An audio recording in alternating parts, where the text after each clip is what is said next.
Good evening, and welcome to the Planning Commission meeting of June 22nd. And I'd like to initially ask everybody to turn off their electronic devices, or at least put them on silent. And with that, I'd like to ask the clerk for a roll call vote. Commissioner Belska? Present. Commissioner Rouser? Present. Commissioner Moore? Present. Commissioner Escobar? Here. Vice Chairperson O'Donoghue? Here. And Chairperson Levy? Here. Thank you. We have a quorum. All right, and without further ado, why don't we all stand up and do the Pledge of Allegiance? There's the flag. Right. I pledge allegiance to the flag of the United States of America and to the republic for which it stands, one nation, under God, indivisible, with liberty and justice for all. All right, and at this point in the agenda, I'd like to ask if anybody in the audience would like to come up and talk about something that's not on our agenda. We're only allowed to address things that are on the agenda. But if you have something that's not on the agenda and you'd like to bring it to ours or staff's attention, this is your time. I would give you 3 minutes. Is there anybody? Staff, do we have a Zoom meeting going on simultaneously? And is there anybody? No one's on Zoom at this point in time. Okay. No public comment. And so I guess the next item on the agenda is approval of the consent calendar. We have one item on the consent calendar, which is our minutes, last meeting. Motion to approve the minutes? I make a motion we approve the consent calendar. A second. All right, any discussion on the motion? All right, clerk? Question, will you be changing the order of the items? Yeah, I will be doing that right now. Now we're in the regular agenda, I will go to that. Okay. Okay. And Commissioner Belska? Approve. Commissioner Rouser? I approve. Commissioner Moore? Approve. Commissioner Escobar? Approve. Vice Chairperson O'Donoghue? Approve. And Chairperson Levy? Aye. Thank you. Okay. Motion Now I will passes. move on to rearranging the agenda, as is the chair's prerogative. We have 2 guests here tonight, so we will provide them the courtesy of moving their items in advance of the public hearing items. And so we have a report from the Habitat Agency and a report from the Open Space Authority. And so we will move those up. And so we'll next hear from the Habitat Agency and then the Open Space Authority. And then we'll go back and hear Stanford after our guests speak. So I'd like to, what's that? Oh, yeah, well, we could do that too. Do we have a you said there was no one online though, for San Martin.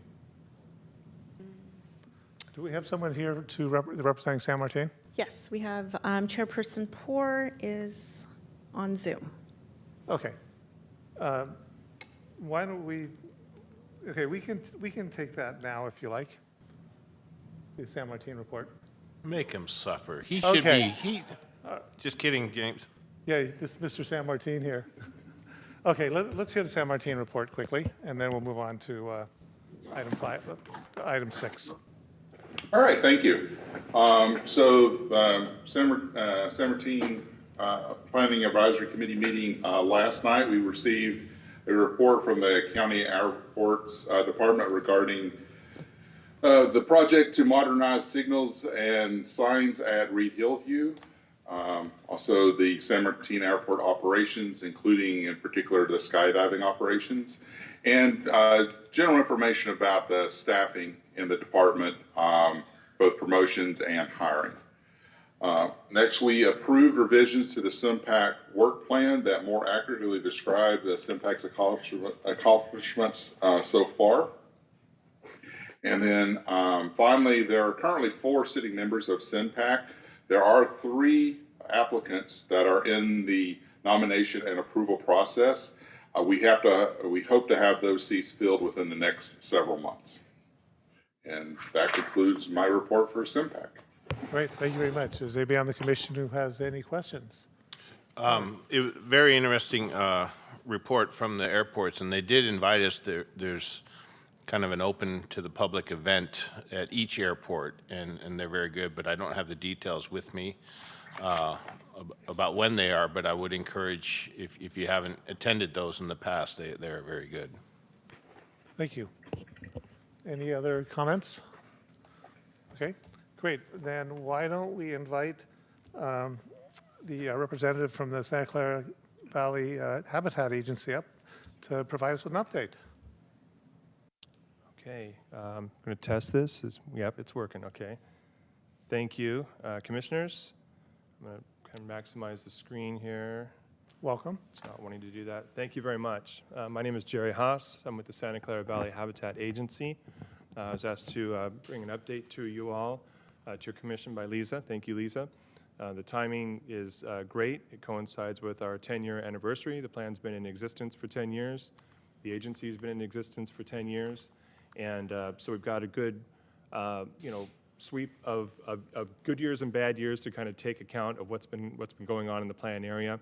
And it gives us a sense of what we can expect in the coming 10 years. So I'll jump right into this. Looking at all of you, I'm going to assume that not all of you were here when the plan was adopted 10 years ago. So we'll start off with a little overview of the Habitat Plan just to let you know what it is, how it operates, and what the Habitat Agency is, what we do. Then we'll jump into covered activities and then the conservation strategy that we're implementing through the Habitat Plan. And it's helpful to think of parts 2 and 3 as kind of debits and credits. If you think of like a banking system, covered activities are going to be those activities that convert natural land cover to anything that's other than natural land cover, affecting habitat.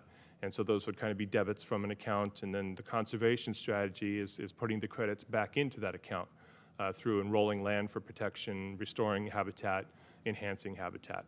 So that's one way to kind of help think about those terms. So overview of the Habitat Plan. It was prepared, the Habitat Plan was prepared by the 6 agencies listed here. You'll see the counties listed there as well as the 3 cities, Valley Water and VTA. Joint Powers Authority was created in 2013, and that's when the Habitat Agency was formed. Sorry, lost track of what I was going to say there. You'll notice that Open Space Authority is not listed here. They're not a co-permittee to the plan, but we do consider them to be a partner. We partner with them on land acquisitions. We hold conservation easements over some of their land. We co-manage the land for habitat benefits and open space benefits. We've partnered on a couple of restoration projects and starting on a 3rd one pretty soon. So they're a force for good, and we're happy to be sharing this landscape with them.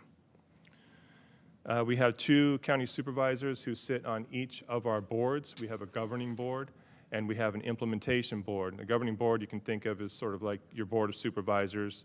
The implementation board where the work really takes place. That's sort of like you all. It's the Planning Commission.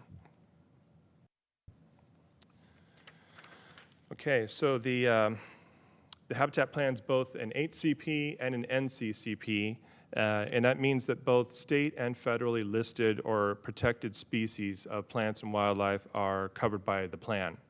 The take of covered species and their habitat is authorized through the take permits, and this is where we get the term co-permittee. We share these take permits with all 6 co-permittees. Conservation strategy provides mitigation for impacts to covered species and their natural communities as well. And this is a 50-year permit. It's good until 2063.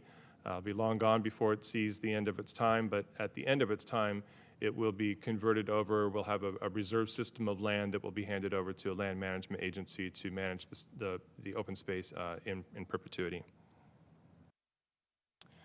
Benefits of the Habitat Plan are that it's just more efficient. You're not having to get individual permitting. It streamlines the permitting you would receive from both CDFW and U.S. Fish and Wildlife Service.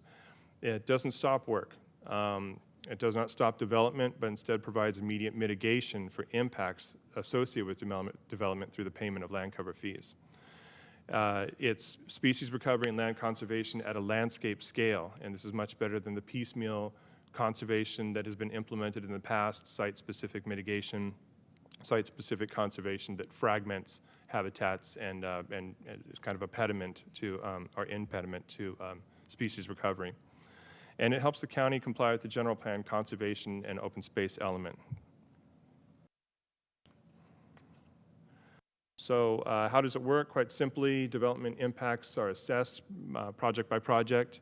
Land cover fees are paid through the co-permittee, by or through the co-permittee. So if it's a public project, then the public agencies will be paying us. If it's a private development, they'll be paying through the co-permittee agency, and that's where we receive the funding.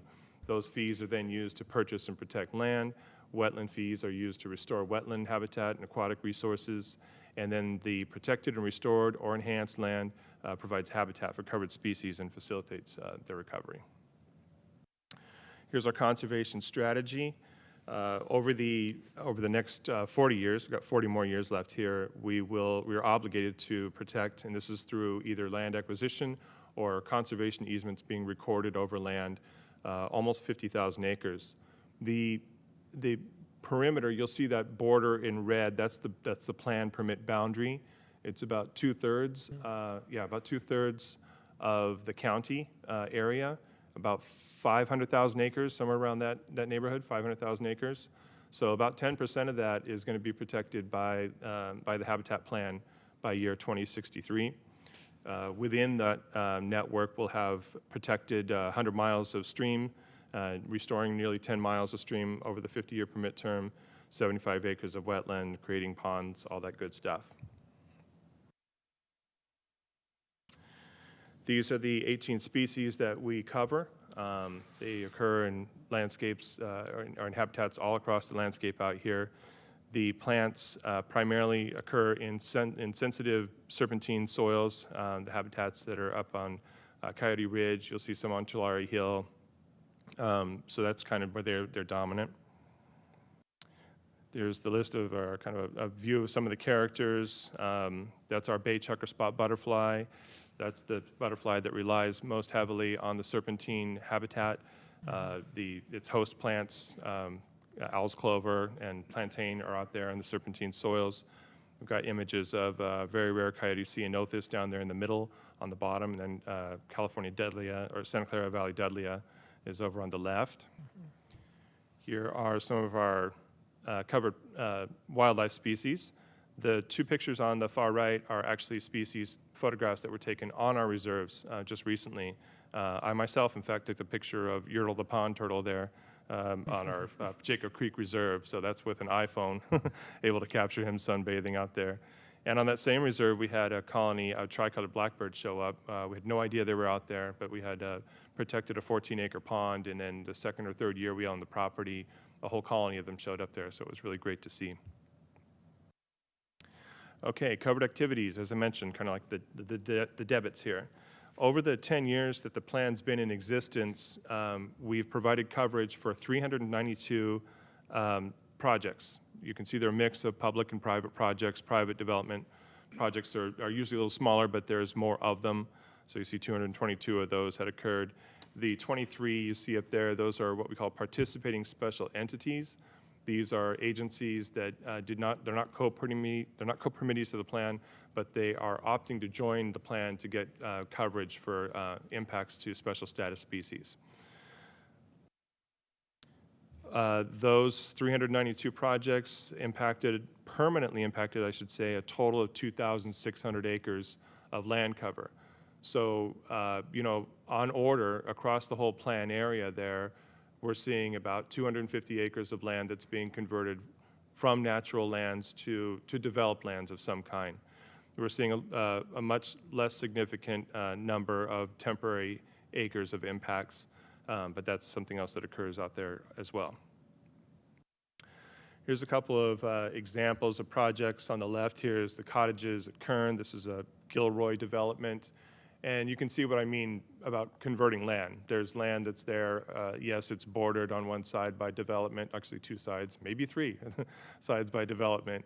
But that's still habitat. There's still habitat value on that landscape, and so they paid some land cover fees for a development of 29 single-family residential units that are shown in that image just below it.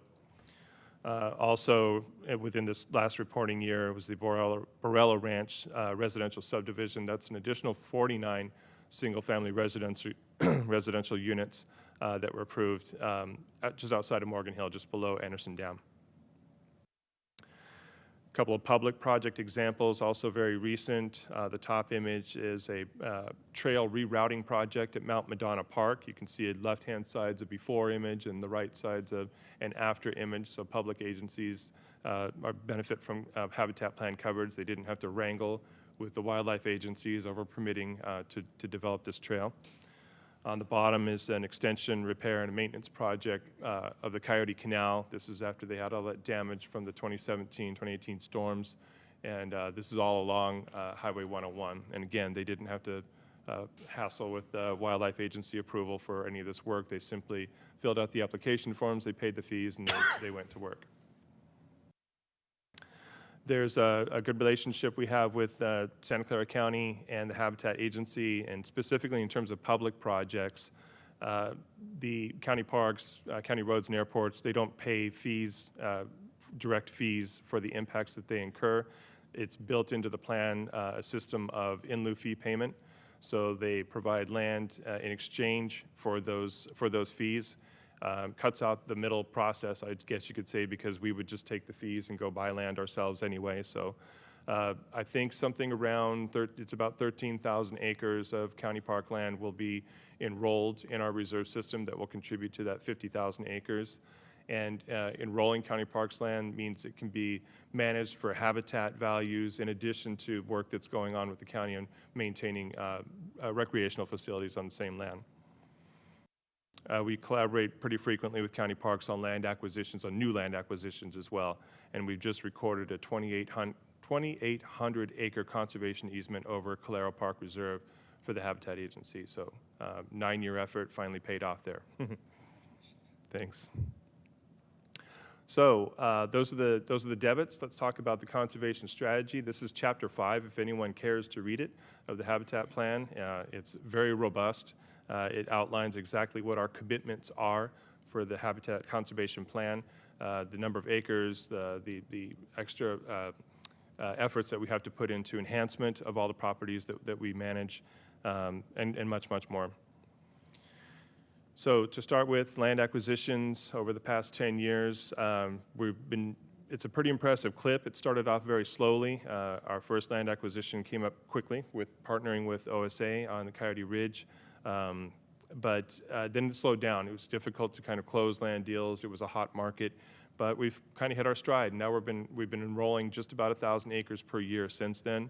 Our reserve system is now just under 11,000 acres, and we expect to close escrow on a couple of more properties, another 5,000 acres by the end of next year.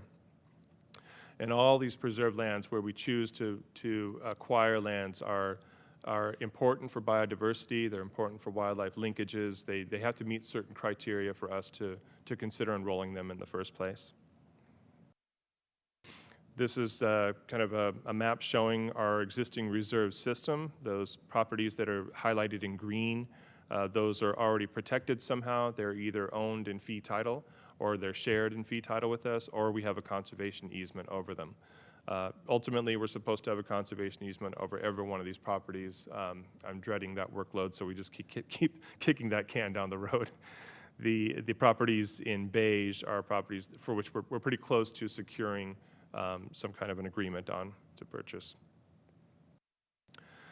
I'll go through just a few of our properties to show you what we've got going on out there. This is one of our most recent property acquisitions, the O'Connell Ranch Reserve. If you're heading, I guess that's east, heading east on 152, you go past Casa de Fruta, and then that long stretch of property that's on your right-hand side, on the south side of the highway, that's the O'Connell Ranch, about 1,100 acres. It's got great grassland habitat, it's got stream corridor, it's got sycamore alluvial woodland, it's got wetlands, it's got ponds. It has serpentine soils with a couple of our covered plant species, so it's a little gem out there. And then just upstream from that property is the Pacheco Creek Reserve. This one's only 155 acres, but it's a biodiversity hotspot. We get a lot of images like that mountain lion there, images of badgers, images of fox. They're all out there on this property. This is the property that has the 14-acre pond with the tricolored blackbird colony as well, and the pond turtle. And just everyone's out there. It's one big family. Savage, I guess, if you're out there in the wild on your own, but it looks like a family to us.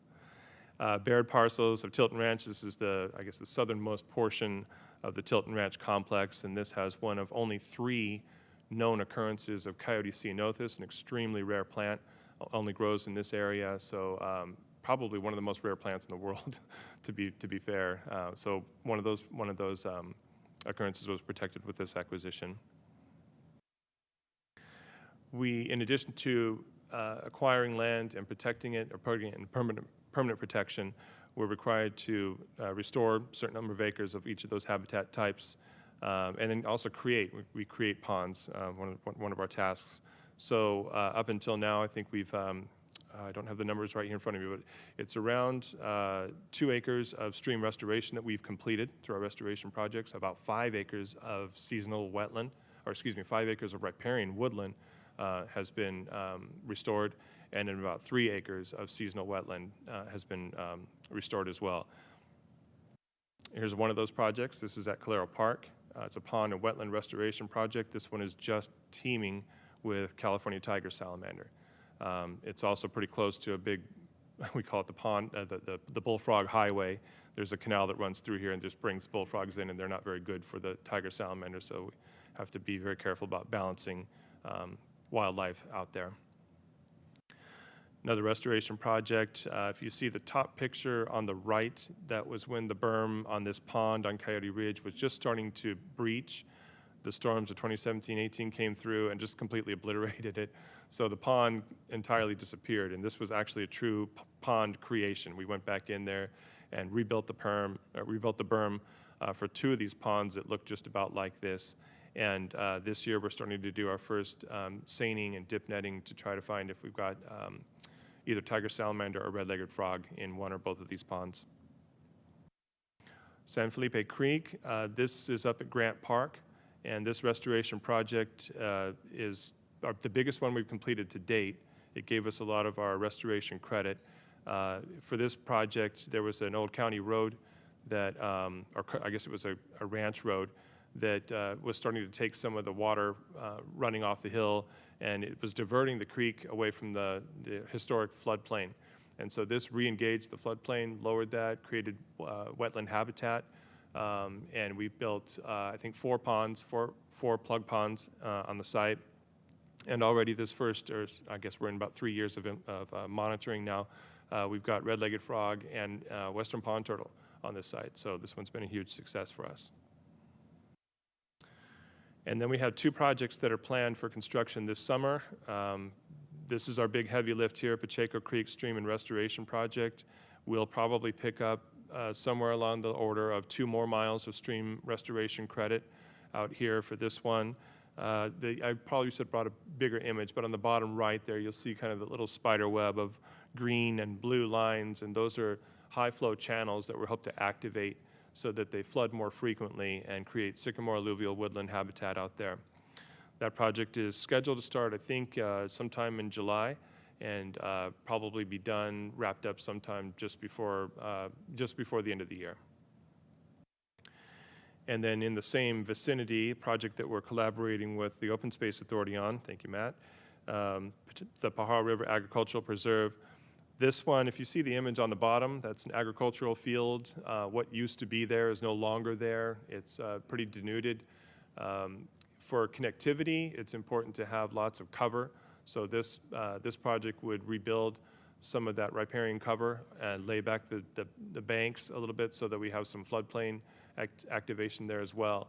This facilitates movement. There are lots of species that want to move down these corridors and have historically moved down these corridors, but they won't do it if they're visible. So this is a very important project we're happy to be partnering with OSA on. We're also in the midst of a feasibility study for the Pacheco Pass land bridge, we're calling it. We got a few options we're looking at here. Pacheco, as I mentioned to you, is a biodiversity hotspot. It's one of the only areas in all of the Bay Area where mountain lions, badgers, tule elk, and gray fox are all crossing and all dying on the same stretch of road. So facilitating movement across this highway is absolutely critical. We've collected 2 years of roadkill data. I hate to use the term like that, but that's what it was. We were tracking what was happening out there. And during high flow events, when the stream corridors are flooding and the culverts and bridges are flooding, the animals are more likely to be crawling over the top and going over the highway, and that's where they're getting hit. So, the land bridge is important because specifically Thule elk, which we have out there, won't go underneath crossings. They'll go, if an undercrossing is too short, they won't enter it, so it needs to be something that carries them over the highway. And that's a big animal. You don't want to hit that animal in a car, so helping it get across the highway is pretty important. Other connectivity enhancements are important in that same area. This top two images shows a pathway we built on top of riprap underneath a bridge on Pacheco Creek Reserve. And then that riprap provides access for animals, hoofed animals that can't move over the riprap when the water's high, keeps them off the road. And then directional fencing in that lower image, it's fencing. What it does is sort of channel or corral species into these culverts. Maybe it'll eventually channel them up into the land bridge. They do a lot of this stuff in a lot of other states. They do this in Florida. I went to Mexico a couple of years ago and saw they'd done that on all their highways that go into the jungles. They had these directional fences that forced the animals into culverts. Interestingly, they also had a swinging rope, like a ladder almost, that went across the highway specifically for monkeys to cross the highway. So we don't have to deal with that here, but the directional fencing is pretty important for keeping the animals off the highway. And then here's some highlights of our reserve system management. That top left image you see there, that is actually an elk crossing. Contrary to the old nursery rhyme, the cow did not jump over the moon. Cows can't even jump 3 feet high, but deer and elk do, and this keeps them from getting tangled in wires. If you've ever seen any images of deer or elk getting caught up in ranch fencing, it's pretty painful to see. So this will facilitate the movement of those species while keeping cows where they're supposed to be on the landscape. To the right of that image is a burrowing owl breeding enclosure. This is our last-ditch effort to try to keep this species from blinking out locally. Their numbers are extremely low. They've been going down every year for as long as the plan's been in existence. I have to say it's not a success story, but we're doing the best we can trying to recover the species, and we're having some luck with some translocation and captive breeding, captive rearing. On the bottom left is part of our ongoing management and monitoring. We, on all of our reserve systems, we monitor. We have to meet occupancy requirements of our ponds, and so we have to have a quarter of our ponds or 40% of our ponds occupied by some of these species. On the left is the red-legged frog, and on the right is a little tiny baby western pond turtle that we found up at San Felipe. On the bottom right is ongoing land management, just brutal. That's a scientist. She really shouldn't be doing that. She should be doing scientific work, but we're trying to stay ahead of these weeds. That's pampas grass removal at the beginning of one of our properties. And so how are we doing? You can tell me, but before you do that, the one thing I want to point out here is that conspicuously low number, the 0% of existing open space enrollment. That's not accurate with the enrollment of Calero County parks. That's going to pop up to about 20% when we complete our annual report next year. We're about 18%. As of the time this graph was created, we were 18% of the way through our permit term. With this next annual report, we'll be at 20%. But what these metrics show is that the most important one, I think, is the conservation metric. We've achieved 18% of our conservation goal by this time at 18% of the way through the permit term. So that signals to the wildlife agencies that we're doing what they expect us to be doing with this funding. That's the land acquisition, that's the restoration, that's the protection of habitat, all that sort of thing. A little bit more temporary impacts than we anticipated, but that's not the end of the world. We don't really get dinged on temporary impacts. What is noteworthy, though, is that we have the permanent impacts. We're seeing fewer, something like 620 acres less development than we would have expected by this time that was anticipated by the plan. So chalk it up to a number of reasons. It's COVID, it's whatever. We're not seeing the full impact of development that was anticipated. And that's why you see the fee funding is also a little lower. So we've leveraged that by picking up more grant funding, and it makes up the funding gap for us. But ultimately, it may mean that we possibly overshot it with the conservation strategy, that perhaps we don't have to enroll all those acres, that maybe there's a lower metric. if we're not in fact going to be seeing development occurring as it was anticipated when the plan was first adopted. Yeah, that's it. So happy to answer any questions any of you might have, and I love talking about the plan, so don't be shy. And through the chair, real quick, Lisa McCall. Jerry, I wanted to see if you could highlight the difference, what happens when there isn't a plan in place? So to highlight the benefit of having the plan Yeah. as opposed to if the county did not, or if a jurisdiction in general does not have a plan in place. No, that's a good point. So in the past, projects could get shut down. There was a VTA project in particular that was in danger of being shut down because they were going to be impacting red-legged frog habitat, and they didn't have any way to mitigate for it. The wildlife agencies, because of the dire state of species across the country, really, but certainly in California, they're looking for habitat conservation plans for much smaller projects. So they're pushing mitigation that is very difficult to achieve for most agencies. There's a lack of mitigation banks where people can pick up credit and buy offsetting credit to offset the impacts of their development. So there aren't many places or opportunities for them to mitigate for these species. So the less land, high price of land means it's not easy to do that on your own. So that's kind of the piecemeal nature of this as it existed before the habitat plan came into existence. And it meant that if a project was going to impact, for example, burrowing owl, it possibly could not proceed. Possibly they could shut down the project for so long that it just never gets built. So we instead take the fees, those impact fees. You know, it's taking species where they probably are not best suited anymore because humans are there, acknowledging that there are going to be impacts to those species in those areas, and then refocusing efforts to recover those species in areas that are more isolated from human impacts. Thank you. And just for clarification purposes, they and these other agencies, they're the state Yeah. or the federal. So it's not the county that would say no to a No, project. I didn't mean to apply that. No, this Bigger is the than U.S. us. Fish and Wildlife Service Right. and California Department of Fish and Wildlife. And if any of you have had to go through any permitting with either of those agencies, they're one heck of a bureaucracy. They both are. So, Very cumbersome. Yes. yeah, Thank you. absolutely. Okay, Jerry, that was an outstanding presentation. Thank you. Thank you. You had all these questions, and you kept answering them for me as you continued. I was channeling. I was trying to. Good job. We're on the right channel. Is there any questions from our commission? Mark? Yeah, yeah, thank you for that report and all those pictures and everything. I really appreciate that. One question, this is kind of not in our area, but there is one proposal out there for a pretty large Pacheco Dam. And it looks like a lot of the restoration may be in that area where the dam would affect that. So I just wanted Yeah. to just kind of get your thoughts on. That's an excellent We're question. trying to balance a lot of things, water storage, and I don't know if they have power, they're going to produce any power or anything Yeah, through they that. won't But have. Right. They is won't that have a good power. area for that, in your opinion, or? Yeah, we officially don't have an opinion on that one, but you're right. This is the restoration project I highlighted for you is almost immediately downstream. It's about 4 miles, I think, downstream from the existing dam face.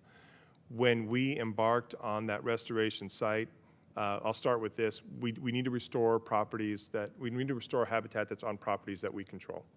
So that was one of our first acquisitions, was that Pacheco Creek Reserve. We knew it needed some help. It had been used for gravel mining, so it was pretty heavily impacted over the years, and we wanted to reactivate that high flow channel, recreate some habitat out there. So we embarked on that effort all the way back in 2017, going into 2018, and tried to find consultants to start helping us design a feasibility study for it. And then the dam came roaring into existence, and then we'd heard that the dam was going to be rebuilt at some point. We didn't know when it was going to be rebuilt. Even if under the rosiest scenarios, I think it still is going to take several years for them to get started if it's ever approved. So as we continued to finish up our designs, we had to stop everything and kind of take into consideration, well, what happens if the dam does come online? What are the flows going to look like then? So we collaborated with Valley Water for years, and I mean years. I've lost hair more than I've lost anyway, lost hair, lost sleep, working with them on how we can get our hands around exactly what the flow regime change is going to look like and whether that's going to affect negatively our restoration efforts down there. It turns out, lo and behold, that the activation of those high flow channels would not be affected by increasing the size of the dam, the holding capacity of the dam. This habitat out here actually does really well with really heavy, flashy events. So when they do the bypass for the dam and they have the tunnel kind of just pumping water straight through, that's actually pretty good for sycamore recruitment. That's an alluvial floodplain down there that does really well in that type of flow. So so fortunately, it didn't seem like it was going to impact us. Their mitigation, and again, this gets to your point, Lisa, that their mitigation is requiring them to find land that's suitable to replace the habitats that they're going to be impacting through the construction of the dam. So by enlarging that reservoir, they're going to be inundating a lot of sycamore alluvial woodland, which is a pretty rare resource in all throughout the plan area. Well, that's a conflict for us because we need to protect and preserve sycamore alluvial woodland. And so their conservation, it's not a conservation strategy, it's a mitigation that's built into their EIR is going to force them to purchase land somewhere else and put it into protection permanently. They may end up partnering with us on that, for all I know. But if this project were covered by the habitat plan, it was specifically written out because we didn't have enough information about it. But if it was covered by the plan, they would pay fees. They'd pay fees and just move on. Impacts to fish would be something different because we don't cover fish. But that's a great question about the impacts because it really, we wondered whether we made a mistake picking that site. Oops. Yeah, right. Just one follow-up question then. How our jurisdiction's obviously the county, but are you allowed to either work with other counties when you're trying to find certain habitats for certain animals that, you know, may be better off somewhere else, or is everything that you're focused in purely within our geographical county? Two good questions in a row. We need to, our conservation strategy must take place in our plan area. But you bring up a good point that this restoration project I mentioned on the Pajaro River, we're only going to be able to restore one side of that. We're only going to be able to, because the other side is in San Benito County and the habitat plan doesn't extend over there. So, so it's a little unfortunate that it's chalked up by, by geographic features like that. But we find that there's plenty of land, plenty of property within our plan area to affect the conservation strategy with what we have. Thank you. Absolutely. All right, Commissioner Belska? Oh, Commissioner Moore? Oh, okay. Thank you. Excellent presentation. I really appreciate this. Thank you. Quick question, way back when this was formed, why are there not more cities, say, that are part of the habitat plan? Why was it just the 6 entities? Yeah, that's a good question as well. The reason is they opted not to join. And the reasons for that are usually that they're mostly built out, don't have much of a need, don't have the species that are going to be impacted by further development. Before my career here, I worked at Placer County, and Placer County Conservation Plan was approved just a couple of years ago, and they had several cities within Placer County that had the option to join or opted not to, and a few of them opted not to for the same reason. They just figured that most of our land's been developed already. Those little few vacant lots don't have much habitat value, so they're going to go it alone, deal with the wildlife agencies on their own if they have to. Okay, all right, that helps. And then I just had some questions on some of the acreage figures and such. On my notes here, I have 46,500 acres. Was that the goal for? That's the minimum requirement. That's the minimum? Yeah, and if we affect more habitat, if more development occurs than what we anticipated, then we'll enroll more land than that. And I was curious how that number was derived. Well, it's there's a lot of complicated math. I wasn't part of that. Okay. But I do know that when mitigating for the land, it's not a straight 1-to-1 ratio. Like you don't if you remove an acre of grassland, you don't just protect an acre of grassland. It's more like a 2-to-1 or a 3-to-1 or 4-to-1 for some. So they took basically the build-out of all the general plans for the county, for the cities, master planning for VTA and Valley Water, and then came up with the best assumptions about how much development was going to take place over 50 years. So, the chances are they didn't get it right. There's just so much that can go wrong and all that. And so when I mentioned that 623 acres shy that we are, that's kind of a reflection of you're taking a best guess as to what's going to happen in the future, but you just don't know for sure. Okay, so just say, let's say it's or average of a 3-to-1 ratio, so 46,500 acres would imply that there's maybe, about 15,000 acres Right. roughly Right. expected to have impact on important wildlife resources Yeah, and again, plants. some of it is going to be 1-to-1, some of it's going to be more than that, so it's hard to say Right, exactly it depends where on how rare or Right. how rare the areas are. Okay.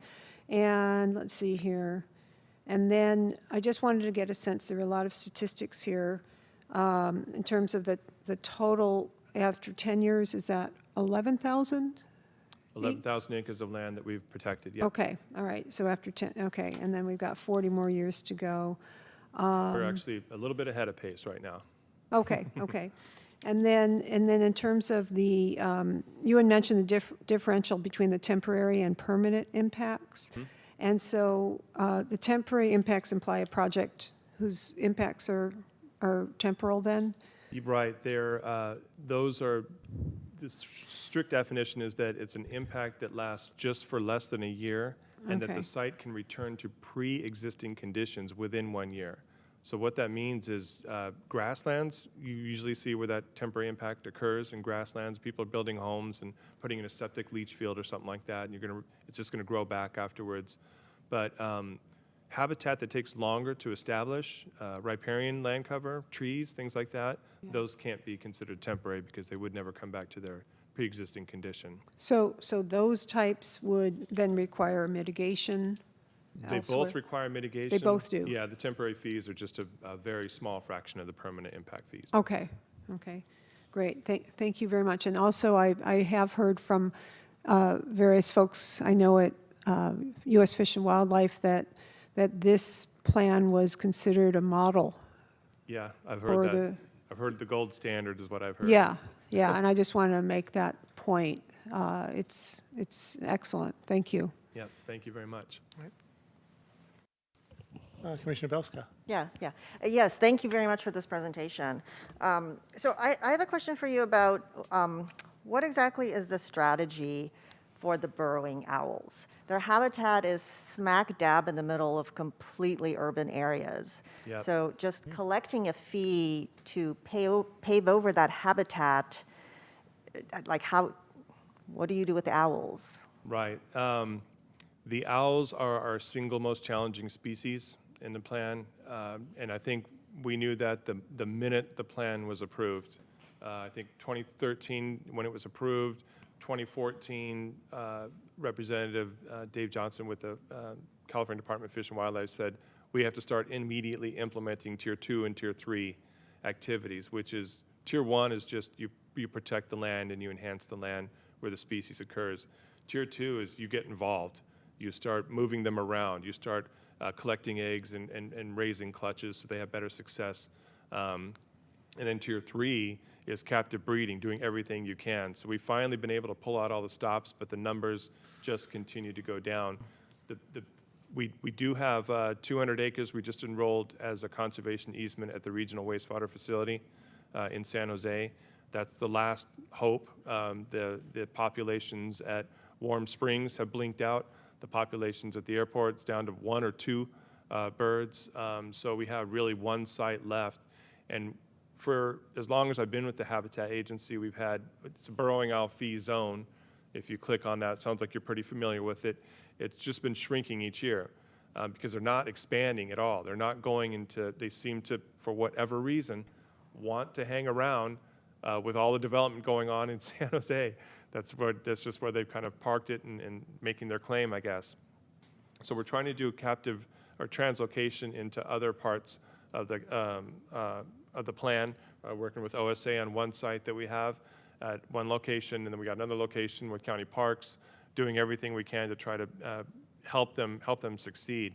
So collecting a fee, so we have our base land cover fees. Anytime you affect land cover, you pay that base land cover fee.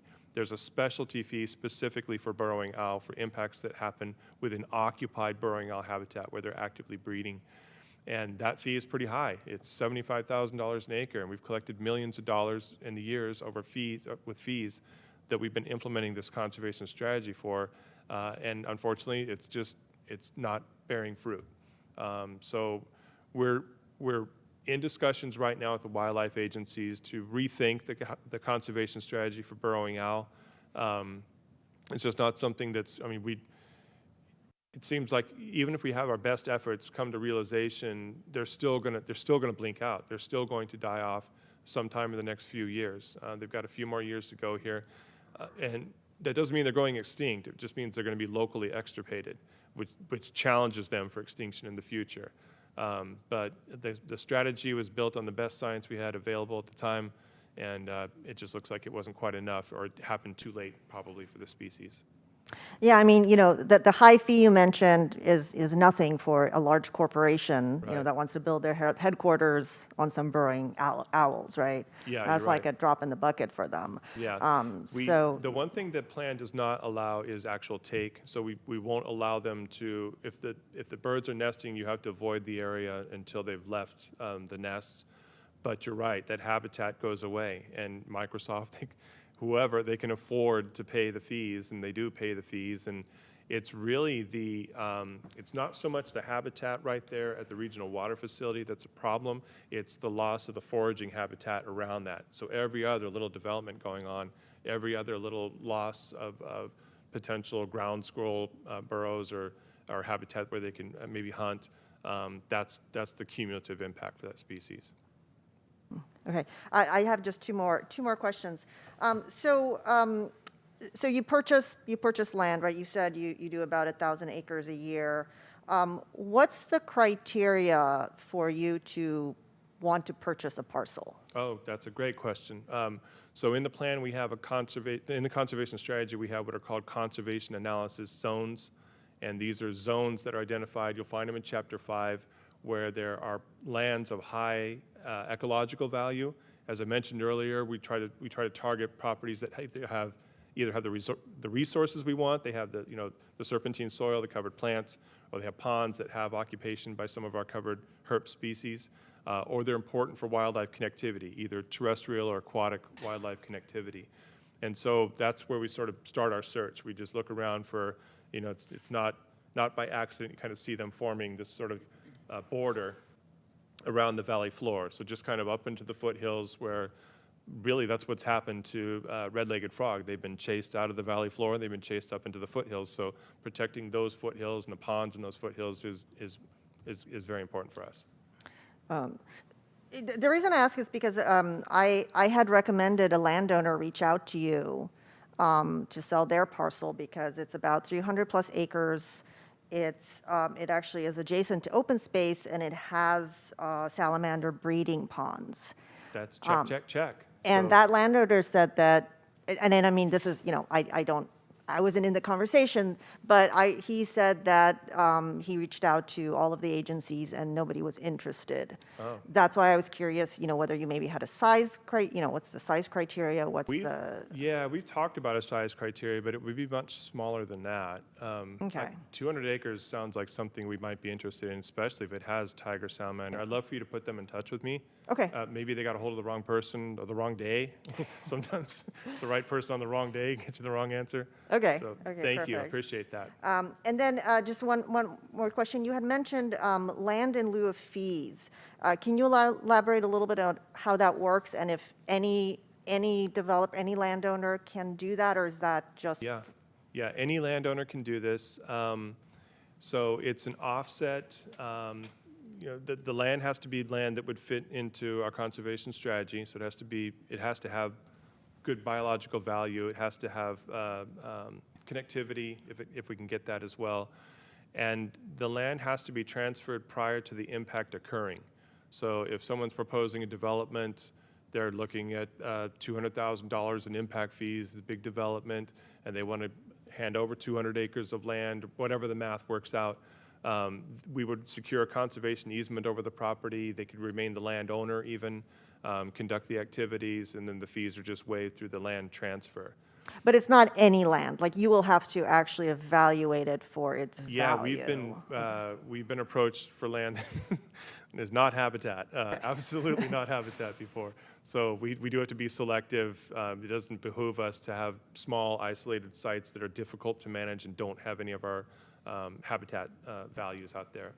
And then, as I mentioned, county parks, all county departments, they provide land in lieu as just kind of an ongoing balancing the checkbooks, basically. So they enroll land, and then they can go ahead and operate on the landscape and just fill out the application forms for us. Got it. But yeah, anybody could, in theory, take advantage of the land in lieu of fees opportunity if there's a suitable site. All right. Yeah, thank you. Thank you so much. Yeah, thank you. Any other questions here? All right. Cornelia? Yeah, I've been, first of all, thank you for the presentation. That was great. I learned a lot about the Habitat Agency. I have been following your fee schedule over the last 5 or 6 years, and I'm curious how you came up with the fees, and then is there a metric that you decide, you know, one fee needs to increase, or is it across the whole board, you know, percentage or dollar amount and everything? Right. If you could give us some background on that. Yeah, so the fees originated to account for the acquisition of land and then the costs of management in perpetuity. So there's an endowment component that's built into the fee schedule as well. There's management, like I said, in perpetuity. There's enhancement of the landscape, and then there are restoration costs. So the base land cover fee that we assess for all impacts are mostly upland impacts, and that goes toward land acquisition. That's just buying the underlying land. The specialty wetland fees that are on top of that, those strictly pay for restoration, which, trust me, is extremely expensive to do, wetland and stream restoration projects. They take a lot of time. So initially, the plan looked at, the cost model for the plan looked at the total cost of acquiring that number of acres through conservation easement, which is a little bit less than buying the land outright, and then the management and then the restoration opportunities, and added all that up at those dollars and said this is about what it would cost to do this. We are required, I don't know by law, but certainly by the Habitat Plan, every 5 years to conduct a fee audit, and that fee audit trues up those numbers. So we went through a fee audit 5 years ago, or no, I think we did a year late or something like that. So we're in our last year of that fee audit change. And what it showed us was the land management costs are going to go up a little bit more, but not much more than we thought, because the properties that we're buying are not highly developable. So that was okay. The wetland restoration fees went up a lot. I mean, Sycamore alluvial is something like $400,000 an acre for some of those impacts. So some of them did jump up quite a bit during that fee audit. They'll settle down this year, and they'll go back to the standard kind of CPI increases that will happen, and that's just a routine action by our board. It's just they go up by the CPI every year to 3% or whatever it is. Excellent. And just one last question. I don't know if you have this figure in mind, but what does it cost annually to staff the Habitat Agency? Oh, well, yeah, I don't have that figure. I know what it costs to staff me. We're not as big as you might think. We do have 9 employees, but 3 of them are part-time. So basically, it's 7.5 full-time equivalents. Pay decent salary around here. So that is on our website. I just don't know. I stay away from the budget at all costs, so I couldn't tell you exactly what that figure is, but it's probably what you'd expect for 7 FTEs, with 1 executive officer being one of them. Okay. Thank you very much. Absolutely. Great, thank you. Question, do you focus on any other species other than the threatened and endangered ones there? Yeah. For example, okay. Yeah, absolutely. As you saw, we had installed wildlife crossing structures that they don't benefit our species, really. Yeah, the elk, yeah. No, and then the Thule, the elk crossing. So, in general, acquiring land and putting it into conservation on big landscapes benefits all the species that are out there. So we're interested in helping and protecting species wherever they are. There are some invasive species that are around here that are very difficult to manage and make management of our properties challenging. Wild pigs, invasive plant species. So there are some species that we're not so fond of. But Bullfrogs. Yeah, bullfrogs, absolutely. They are just a terror out there in the ponds. But we do target enhancement actions for pollinators other than our checker spot butterfly. So we do perform actions on the landscape that benefit a whole suite of species, and that's tied directly to the Natural Communities Conservation Plan, the CDFW component of our habitat plan, which requires us to go above and beyond strict mitigation. It's working more toward recovery, working more toward conservation. So we have a higher lift, and that's why what you mentioned, Vicki, the gold standard, it's going to prove out over time. Right. How many acres of land do you currently own as an agency? That we own? Is it the full 11,000, or is that?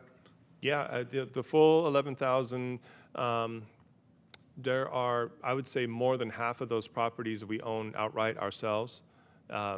Others we have conservation easement over, so we're sharing it with someone, or we have joint ownership right now until we work out a conservation easement. I'm just curious if sort of the strategy is, say you own 7,000 acres.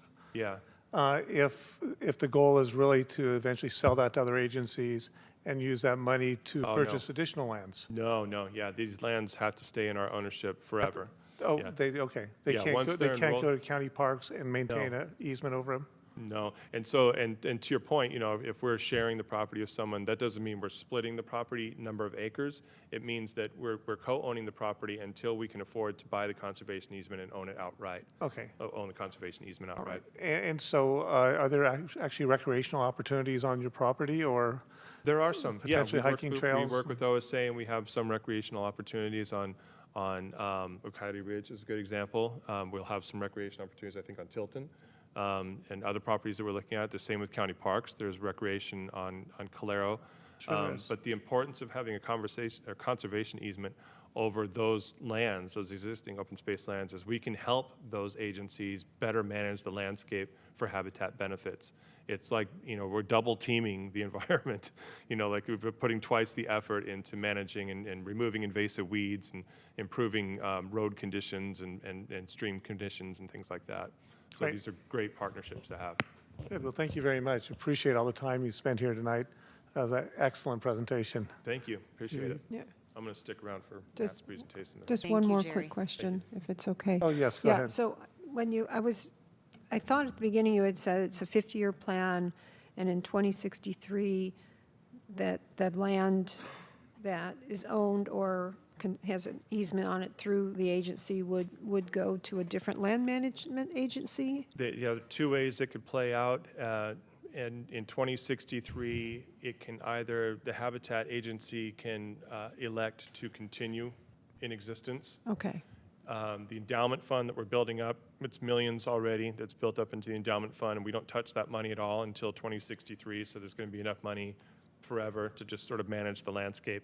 All the restoration will be done by then, so it is just effectively, it's just managing the land at that point. So it could either be the Habitat Agency who elects to stay around longer, remains a JPA, or maybe they don't become a JPA, but they're still the same cast of characters managing it with that name, or it could be turned over to another land management agency for management. We'd hand over the endowment. They would have to abide by all the conditions that are specified in the conservation easements for protection of our species and habitat management for those species. So, it should work out. My guess is Habitat Agency will continue to be around 2065, 2075, something like that. But if it isn't and it becomes OSA, becomes some other agency that's managing it in the future, they'll have the same mandate we do with that money. okay, thanks a lot. All right, great, thank you very much. Okay. Appreciate it. So let's move on to item 7 here, which is received report from the Santa Clara. We do have one speaker on Zoom that would like to speak. Oh, yes, thank you very much. Okay. All right, so we have a question from the audience. Paul Soto, I am unmuting you. Please accept the unmute. You have 2 minutes to speak. Thank you for that. My concerns are that the protection of frogs and burrowing owls, the consideration for these natural occurring species in this area, it seems that there was a higher priority put on the protection of their environment as opposed to the protection of human beings that are also indigenous to this area. And that concerns me. It should cause alarm, considering that a vast amount of resources and attention is going to be paid. And the speaker also gave a very clear analysis of how euphentics, which is the science of the creation of spaces and places that would naturally enhance the viability of a particular group, also necessarily hampers the ability of another group to exist. And euthenics is the precursor to eugenics. And so I say that in this context because it really troubled me to hear how much attention to detail and attention to respecting an owl versus having that same kind of conversation with respect to human beings. I think that human beings that have been in these areas for like thousands of years are deserving of the same type of consideration from this particular body as, say, the owl or the bullfrog. Thank you. That concludes public comment. Would you like me to reply or? All right, well, thank you very much for your input there, and thank you. Okay, That was an excellent presentation. thank you. All right, so let's move on to item 7 here, and that's receive the report from the Santa Clara Valley Open Space Authority. Welcome. Thank you. Good evening, commissioners. Lisa, thank you for the invitation. I think this is some pretty good alignment with the other presentation. My name is Matt Freeman. I'm an assistant general manager with the Santa Clara Valley Open Space Authority. Tonight, I'll share a little bit of background about the authority, and I hope to give you a feel for what we do and how we work. I'll highlight a couple of initiatives that are underway, and I'll touch on how they engage with some of the county's work. First, I'd just like to acknowledge that the landscapes where the authority works are the ancestral territories of the Awaswas, the Chochenyo, Mutsun, Tamian, and Yokut-speaking peoples. I'll say our staff feels incredibly privileged to be working in increasingly close partnership with the Ama Mutsun tribal band, the Muwekma Ohlone, other tribes, on a number of the projects and initiatives that I'll touch base on tonight. A little bit about the Open Space Authority.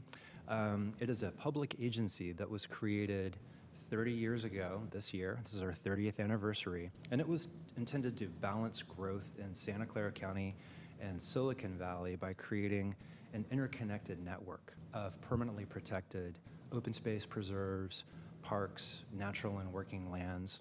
We work very closely with conservation partners, including the Peninsula Open Space Trust, the Habitat Agency, Nature Conservancy, many other conservation organizations, as well as local and state governments and NGOs on innovative policies and programs that are designed to promote ecological resilience and sustainability in the region. The authority's jurisdiction covers kind of the southern 3/4 of Santa Clara County. It includes over 1,000 square miles and includes the cities of Milpitas, Santa Clara, Campbell, San Jose, and Morgan Hill, as well as the unincorporated Santa Clara County and the rest of the jurisdiction. I'll note that Gilroy is not part of the Open Space Authority's jurisdiction. They opted out shortly after the authority's creation in 1993. And I'll also share that the Open Space Authority's boundary is coterminous with the Mid-Peninsula Regional Open Space District. They're doing phenomenal work, maybe another potential presentation to your committee in the future. Just a few more facts. The authority is an independent special district. It's governed by a 7-member board elected to 4-year terms. They're actually meeting right now as we speak. And they, in turn, are advised by a 13-member voluntary citizens advisory committee. The authority's annual revenue is about $13 million. It's funded by a benefit assessment district as well as a small parcel tax, although we typically bring in about half as much, again, above this amount each year in the form of state or federal grants. And that helps fund the Open Space Authority's land acquisition program, pays for public access amenities like trails or parking areas, other environmental education infrastructure. So far, the authority has protected 30,000 acres of open space, natural and working lands. We have 3, soon to be 4, open space preserves that are open to the public, free of charge, 365 days a year. And I'll share that our staff is augmented by a truly dedicated team of outstanding volunteers who help our open space technicians manage our open space properties. They assist with restoration and enhancement projects, that brutal maintenance work that Jerry just mentioned. And volunteer docents also lead some really, really outstanding environmental education programs. Much of our conservation work, our land acquisition work, is guided by the Santa Clara Valley Greenprint. We published this in 2014. It's a science-based vision that identifies the most important areas in our jurisdiction for conservation purposes. So the Greenprint targets areas with what we believe have the greatest environmental and community benefits.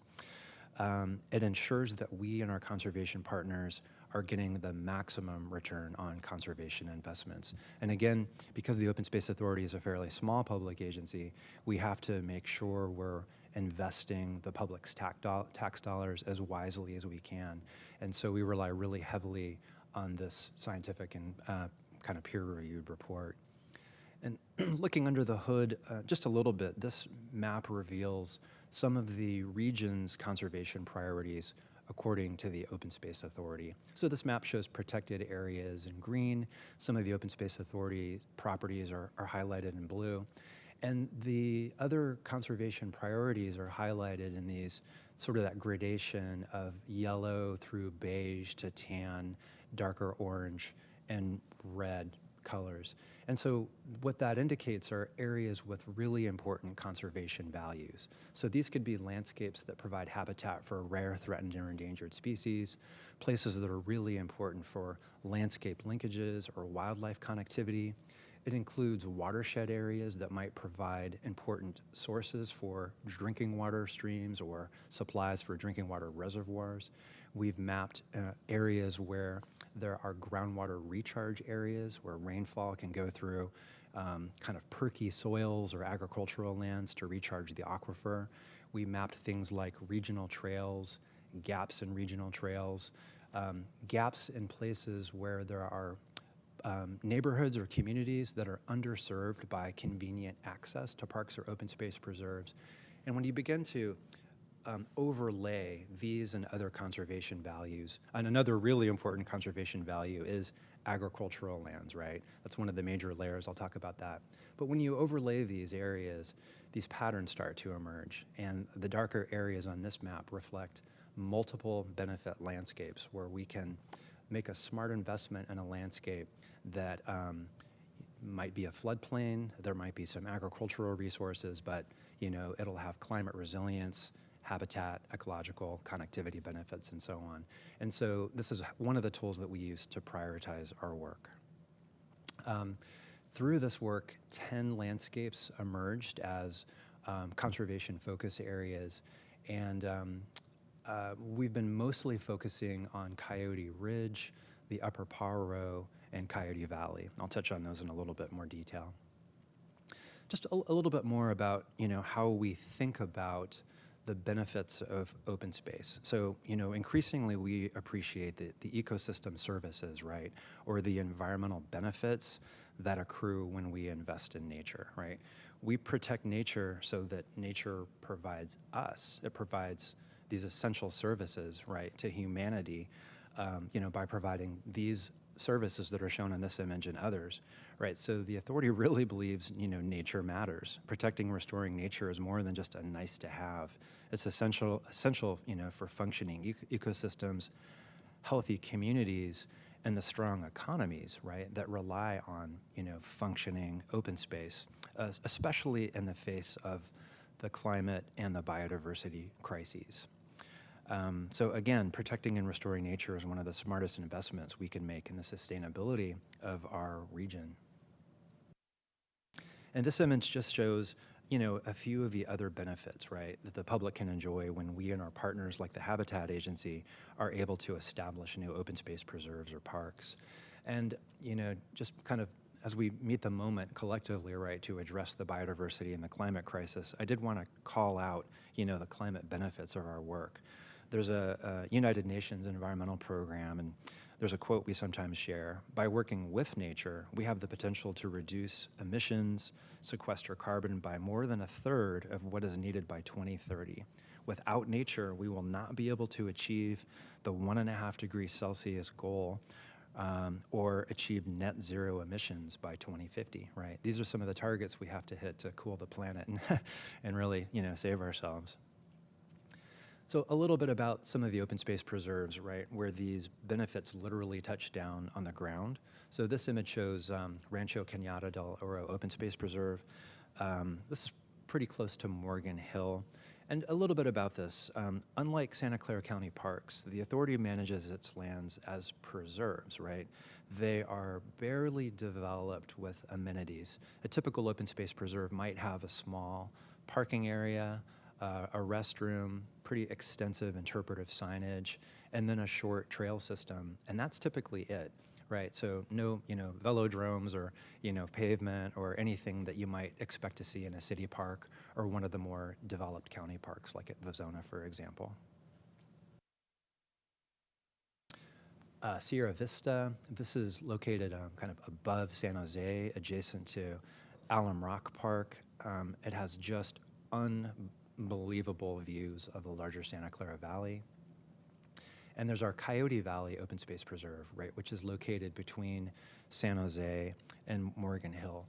And when the authority purchased this property in 2010, I think the board and staff had no idea how incredibly strategic this location would prove to be as a gateway to the Santa Cruz Mountains, connecting to the Diablo Range through Coyote Valley. I'm just about to touch on that.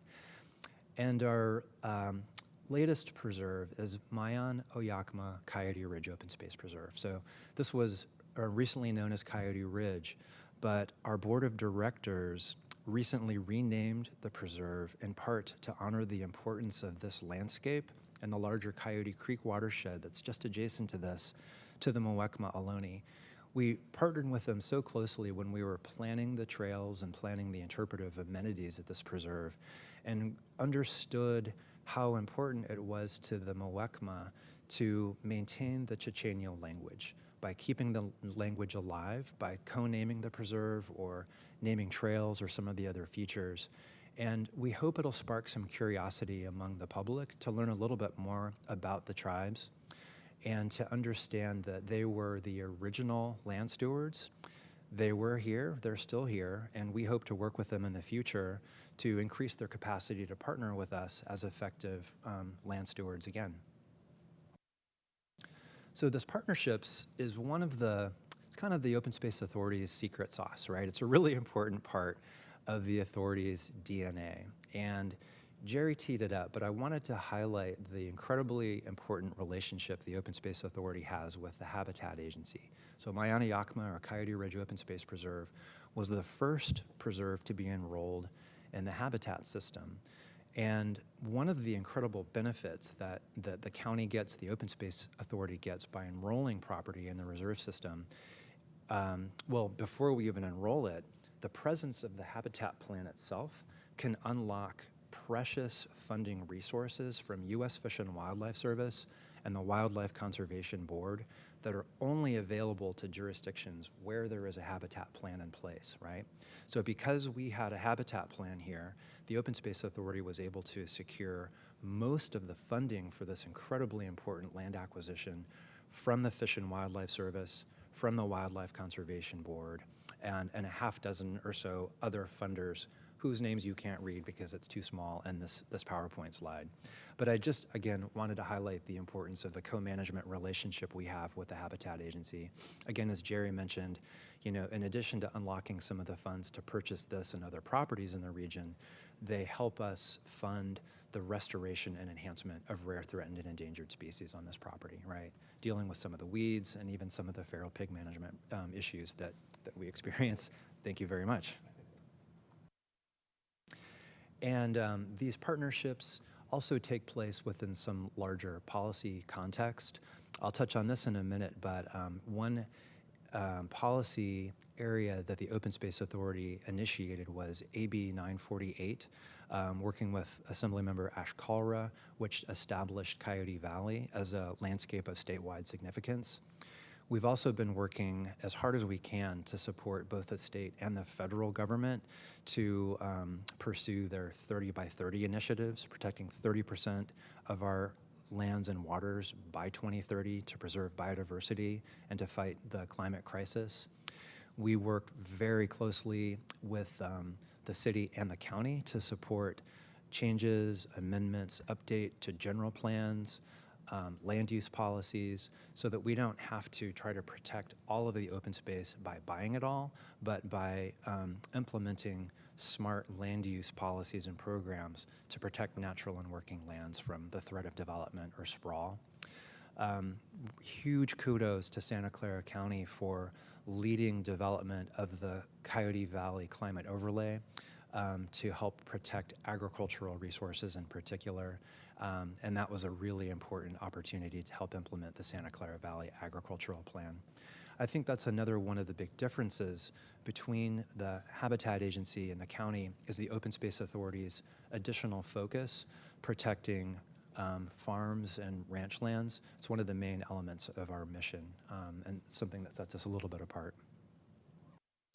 So where these partnerships and where a lot of this policy work touches down in particular is in Coyote Valley, again, which emerged as one of the most important focus areas from the Santa Clara Valley Green Print.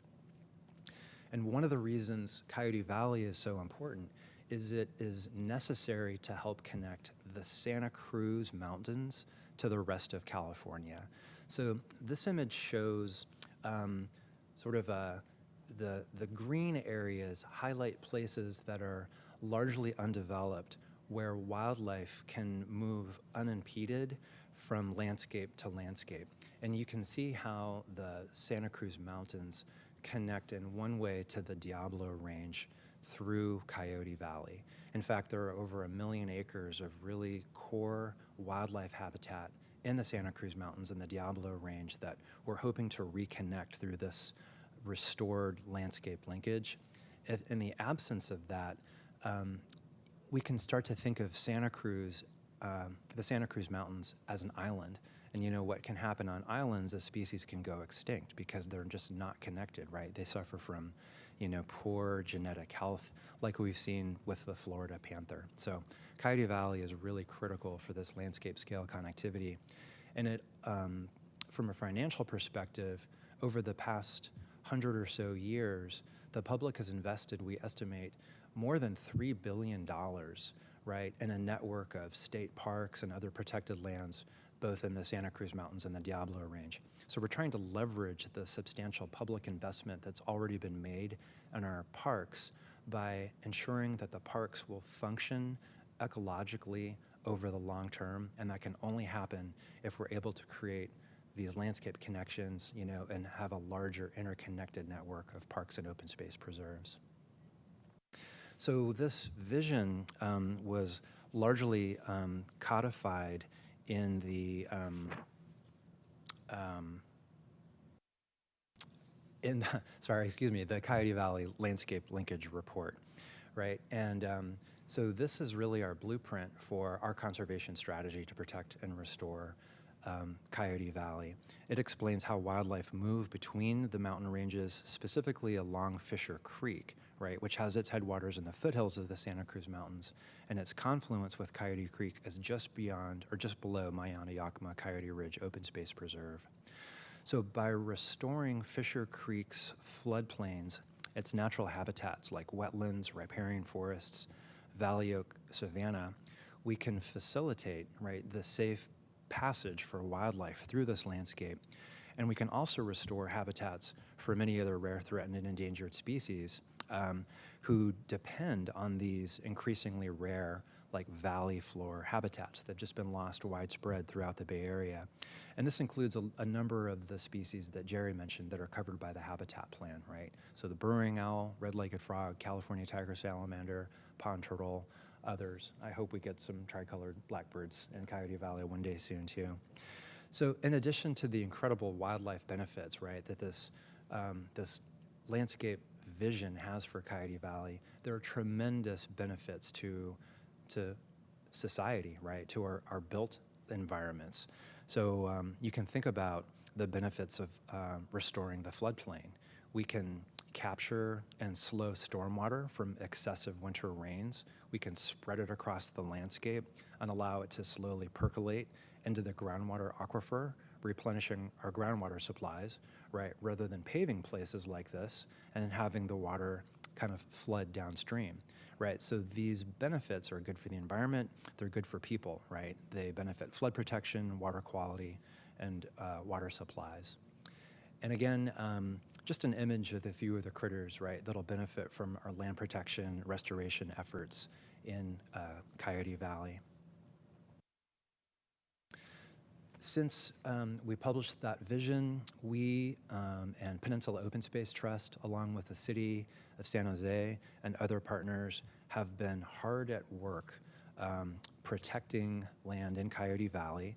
We've secured over 1,550 acres since 2019 and counting. Our land acquisition work isn't done. We've raised about $150 million in public funding and private donations so far to secure these lands. And again, our vision is intended to, establish an interconnected network of parks and open space preserves and well-managed agricultural lands in this area. Looking a little closer at the map, you can see just how close these conservation lands are to Santa Clara County Parks holdings, at Santa Teresa County Park, and at Calero. And then on this side of the map, the bottom of the map, to Coyote Creek Parkway, right? So trying to create this interconnected network. And then as Jerry mentioned, you can see Tilton Ranch just to the south, just to the left side of the map. That's owned by the Habitat Agency, and we're getting really close to transferring that property to the Open Space Authority, subject to a conservation easement that'll be held in perpetuity by the Habitat Agency. Now that we've secured such a substantial amount of site control, the Open Space Authority is leading a multi-year master planning process to determine kind of the specific use and management of this landscape, kind of in service of the larger landscape vision.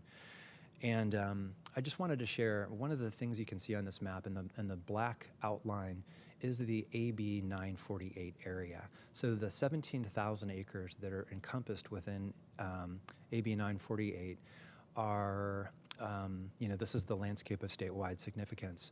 One of the benefits of this designation is it allows the Open Space Authority the opportunity to work with the county and the city to understand through advance notice where some development proposals are located, and that gives the Open Space Authority just a little bit of extra time to review and evaluate a development proposal if we choose to comment on it. So since AB 948 was enacted, I believe we've received about 12 formal notifications from the county, and I believe we've probably commented on 2 or 3 of these developments, either suggesting, mitigation measures to protect agricultural values or highlighting, again, the importance of this landscape for wildlife connectivity. Again, the Open Space Authority, can't and shouldn't, have to try to buy everything to protect these conservation values. So again, we work really closely with the county to help advise on, smart land use policy. And in this landscape, we're really hoping, where we don't have site control, that our vision will help neighbors and help inform, other property owners how they can align some of the use and management on their properties to protect natural and working lands. So the county and the Habitat Agency and other partners are working very, very closely through this master planning process. We aim to wrap it up hopefully in 2027 and then do the hard work of implementing the restoration and enhancement work. The county granted the Open Space Authority $500,000 to support the master planning process. One of the outcomes they were hoping to achieve is a really, really close look at how we can connect people to nature in this landscape. They really like the idea of how we can create an interconnected network of parks and open space preserves. So some of the county's interests are, can we connect Calero, Santa Teresa through the Coyote Valley landscape to the Coyote Parkway and beyond, right? And so they're really interested in sort of the public engagement elements of our planning process too, and provided much needed funding to help support a robust master planning process.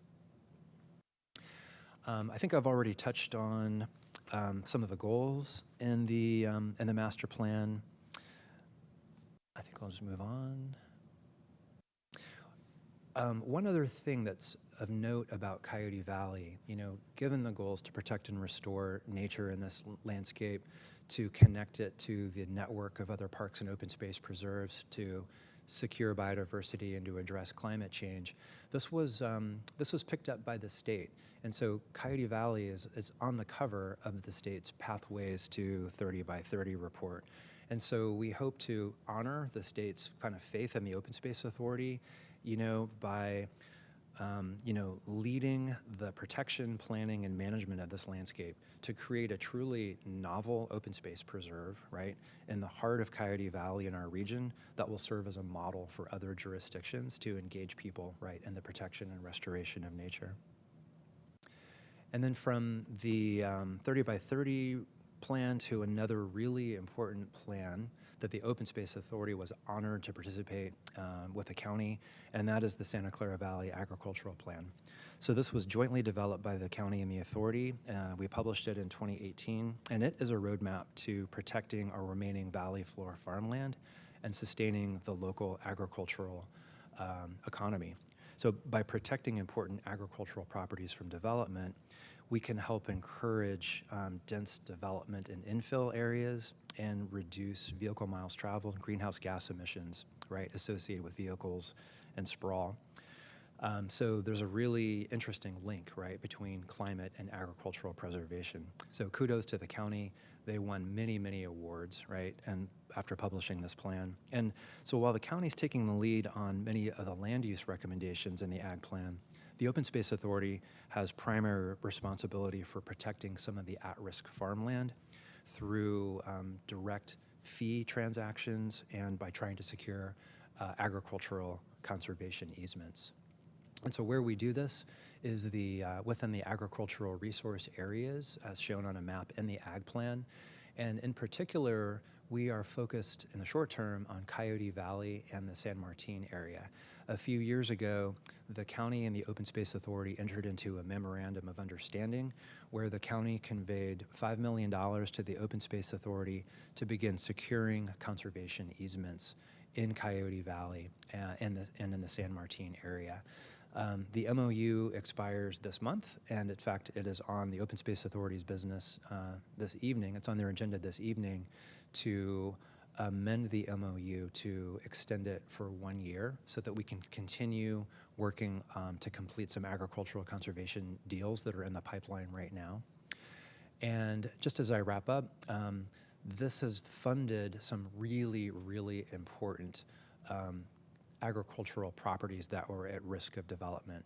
Near San Martin, we secured an easement over the Frontoyo Grove property. This was 97 acres at risk of a 19-unit subdivision, and we are getting pretty close to a deal on the adjacent 90 acres that will be another conservation easement. Together, they establish a small but mighty agricultural core in San Martin. The county also funded protection of 60 acres on Laguna Avenue in the heart of Coyote Valley. This beautiful property we recently leased, and it is now the site of the Spina Pumpkin Patch, right? Which has done amazing wonders, right, for placemaking in Coyote Valley and to support agricultural tourism, right, as an important element of the larger agricultural economy. And I think with that, I'm happy to take questions. I just wanted to close by saying, you know, again, and this is the Open Space Authority's 30th anniversary, and for the next 30 years, we look forward to continued partnerships with the county, the Habitat Agency, and others. We're hoping for continued public support, right, to invest in open space, which is our life support system. So thank you very much. Happy to take questions. All right. Thank you, Matt. That was a very informative presentation. Through the chair, real quick, I just wanted to thank Matt for this presentation, and also those pictures were quite beautiful of the county. We don't get to see them all the time, so those were beautiful. Yeah, I particularly like that animal picture at the end. Yeah. Yeah, your slide presentation is gorgeous. Thank you. Do we have any questions from our commissioners? Yes, Commissioner Rouser. Saw your light on there for a second. Yeah, I appreciate the presentation, just the work that you're doing. I think a lot of those pictures misrepresent our county. We don't have snow all the time, and the hills aren't always green, but I like them. They are sometimes, and so I appreciate that. Just a couple of comments, if I could, and this is just sort of me ranting a little bit. My wife likes to go to Harvey Bear Park and do her hiking and everything, and she's talked to, I guess, one of the former owners of the place who runs cattle and stuff there, and they get into all these discussions on how things are changing and things aren't maintained in the same way. And then we have some kind of timber property up north, and they used to run sheep and cattle and stuff on it, and it would just keep all the brush down, and it was a lot more grass at the time, and now things have just kind of grown. The fuel is just building up for fires and everything, and so part of it, I love what you're doing, and part of it, what I'm hearing out there, and this isn't necessarily your organization, but this is government related type entities and just policies and everything that sort of scare me, because a lot of people can't get or can't afford insurance anymore for fire protection for a lot of these properties and everything. And so those are just some concerns I have. I don't know if you want to talk about that. And then the second question is, it sounds really good, this connecting these two, Santa Cruz Mountains, Dioba things, and for this animal superhighway. I mean, how many animals actually purposely kind of go through? And I know in the past they proposed things on fencing restrictions for private property owners and stuff like that, and that's, it sounds great to have this nice area, and you could just take pictures of all these, great wildlife and everything, and then to hear the property owners going, and we get, I live in San Martin, we have coyotes attacking our livestock and mountain lions, and you name it, we're burying pets and livestock, or having to deal with that all the time. And part of that is nature, I understand, but there are obviously conflicts where you have people and animals, and so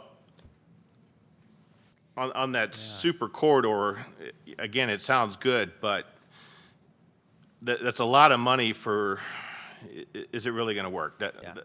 That's just what I'm thinking. I'd love to have that as a goal, but I'm still kind of questioning that. Yeah.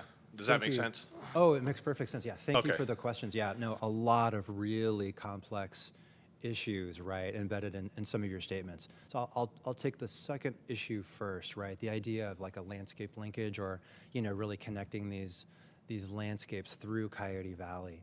it's an aspirational and an ambitious vision, and it's going to take a lot more money, right? There's some additional land acquisition work that needs to be done, but then you have to think about the barriers, right, that these wildlife species are dealing with, right? There's a rail line, Union Pacific, and high-speed rail is anticipated to come, right, in this area. We've got Monterey Road, and we've got US 101, right? And so, you know, in addition to this land acquisition and restoration, we have to create safe passages, right, under or over these facilities. So we're working with many partners, high-speed rail in the state. There's been funding for feasibility studies, right, to evaluate how do you go under, right? How do you design culverts, right, that will work for many different kinds of species under many different kinds of rainfall events, right? Including some of those shelves that might allow critters to go over when a culvert is otherwise flooded. So there's a lot more state and federal grant writing to do to secure funding to implement those projects once the designs have been completed. So it's a long, long-range vision, but when you think about the importance of like long-term, you know, ecosystem integrity, the risk of species going extinct, the cascading impacts that can happen if we don't really carefully manage for these populations over the next 100 years, you know, that's really what we're thinking about as a timeline that's, you know, that's that long or longer. But so then, How many species and/or animals do you estimate would literally go from one range to the other? yeah, well, I'm no expert on that, but my understanding is if we're just looking at the Santa Cruz puma population, right, to sort of rescue them from genetic inbreeding, they're going to need an animal or two, right, to come in every couple of years, right? They're going to have to navigate this gauntlet, right, and use these new culverts or possibly even a dedicated wildlife overcrossing. You know, and so that'll help. That'll make a big, big difference, right? And, you know, as well, the Habitat Agency is working with other partners to connect the Santa Cruz Mountains to the rest of California through Pacheco, right? And so that's going to be another really important crossing that hopefully will allow a few other animals to come in, you know, each year or so, right, to address just that species. You know, we're also concerned about the badger, you know, so we're hoping that this connectivity work, you know, and it's designed to, you know, for a number of focal species, will do a lot of good, right? And hopefully the mountain lion, what we can do for the mountain lion will somehow be an umbrella, right, that'll benefit many other species that would otherwise be isolated and, you know, have their habitats fragmented. In the meantime, you know, we've done some partnerships with the Puma Project at UC Santa Cruz. We worked with a group called Pathways for Wildlife, literally installing cameras on every culvert and bridge and crossing. So we have an amazing database of imagery showing where coyotes and bobcats and badgers and skunk and raccoon, you know, are moving through the landscape. We did a really neat study where we actually put GPS collars, I think, on 16 bobcats. And so we were able to track their movements in absolute detail and see where they tried to cross but couldn't, you know, where the barriers were and where they were able to get through. And so that's some of the science that informed the Coyote Valley linkage strategy. So it's really expensive, but we invested in the science to make sure that it's a good, robust public investment to pay for the recommendations the report called for. Commissioner, you raised a lot of interesting questions about land management. I wish I had included many, many more slides about how the Open Space Authority actually manages the properties we're responsible for. Along that theme of partnerships, one of the main things we do is partner with the grazers, right? We have probably over 18,000 acres that the Open Space Authority has purchased in the past 30 years that are grasslands. And on every one of those properties, we've either maintained grazing leases or, because we're a public agency, periodically we'll put out a property to bid to provide opportunities for other grazers to partner with us to implement, you know, a grassland management plan. And just as you stated, right, in the absence of grazing, we lose our grasslands to brush, right, or, you know, even timber. So not only is that bad because we lose the biodiversity that grassland-dependent wildlife absolutely require, but there can be additional, fire hazards. So we have a conservation grazing policy that is intended to work with grazers to support grassland biodiversity, but it also doubles as a part of our wildland fuels management strategy, right? So, by keeping the grass low at the edges of preserves, particularly along roadways, we're eliminating that fuel that could be sparked if someone throws a cigarette butt out of their car over a fence. One of the things about the Open Space Authority, a little bit of a difference with the county, is we end up charging our grazers probably one of the lowest charges, right, for their animal units, and that's because we are a government agency, right? We have a higher standard to integrate their grazing operation, with watershed protection. We might fence out a riparian area because we're concerned about habitat or water quality. That's an impact to a grazer that might affect their bottom line, right? And so, there's always the risk that they might lose a calf to a mountain lion, right? And so, we're prepared to reimburse them for that. So, we're trying to be really conscientious about our rates, right? So we can help the grazing community afford to stay in business. We really need them, right? Because they bring a lot of expertise and, just management know-how, that augments our staff, right? Sometimes they're responsible for repairing and maintaining fencing, right? And that has tremendous benefits, right? Fences make good neighbors, And, the other thing is so many of our habitats for tiger salamander, red-legged frog they rely on our stock ponds, right? A lot of these endangered species wouldn't be here, right, if we weren't maintaining them, as conservation grazing lands, right? These ponds, not all of them are natural. Many of them are artificial stock ponds, but these are the refugia. These are the last chance landscapes for many of these critters. And I think we have the grazing community, to thank for that. Yeah, appreciate that policy that you guys are doing. I know some of the complaints were more on diesel regulations, and they have to get rid of their old trucks, and they can't afford all the new, there's a lot of stuff going on that makes it hard for ranchers and the people in the ag business and everything, so, but that's for another day, so. Thank you, again, appreciate it. All right, Commissioner Moore. Great. Thank you very much. I really appreciate the presentation, and the agency is very near and dear to my heart, working to help create it through legislation about over 30 years ago. So it's wonderful to see what's happened. Couple questions.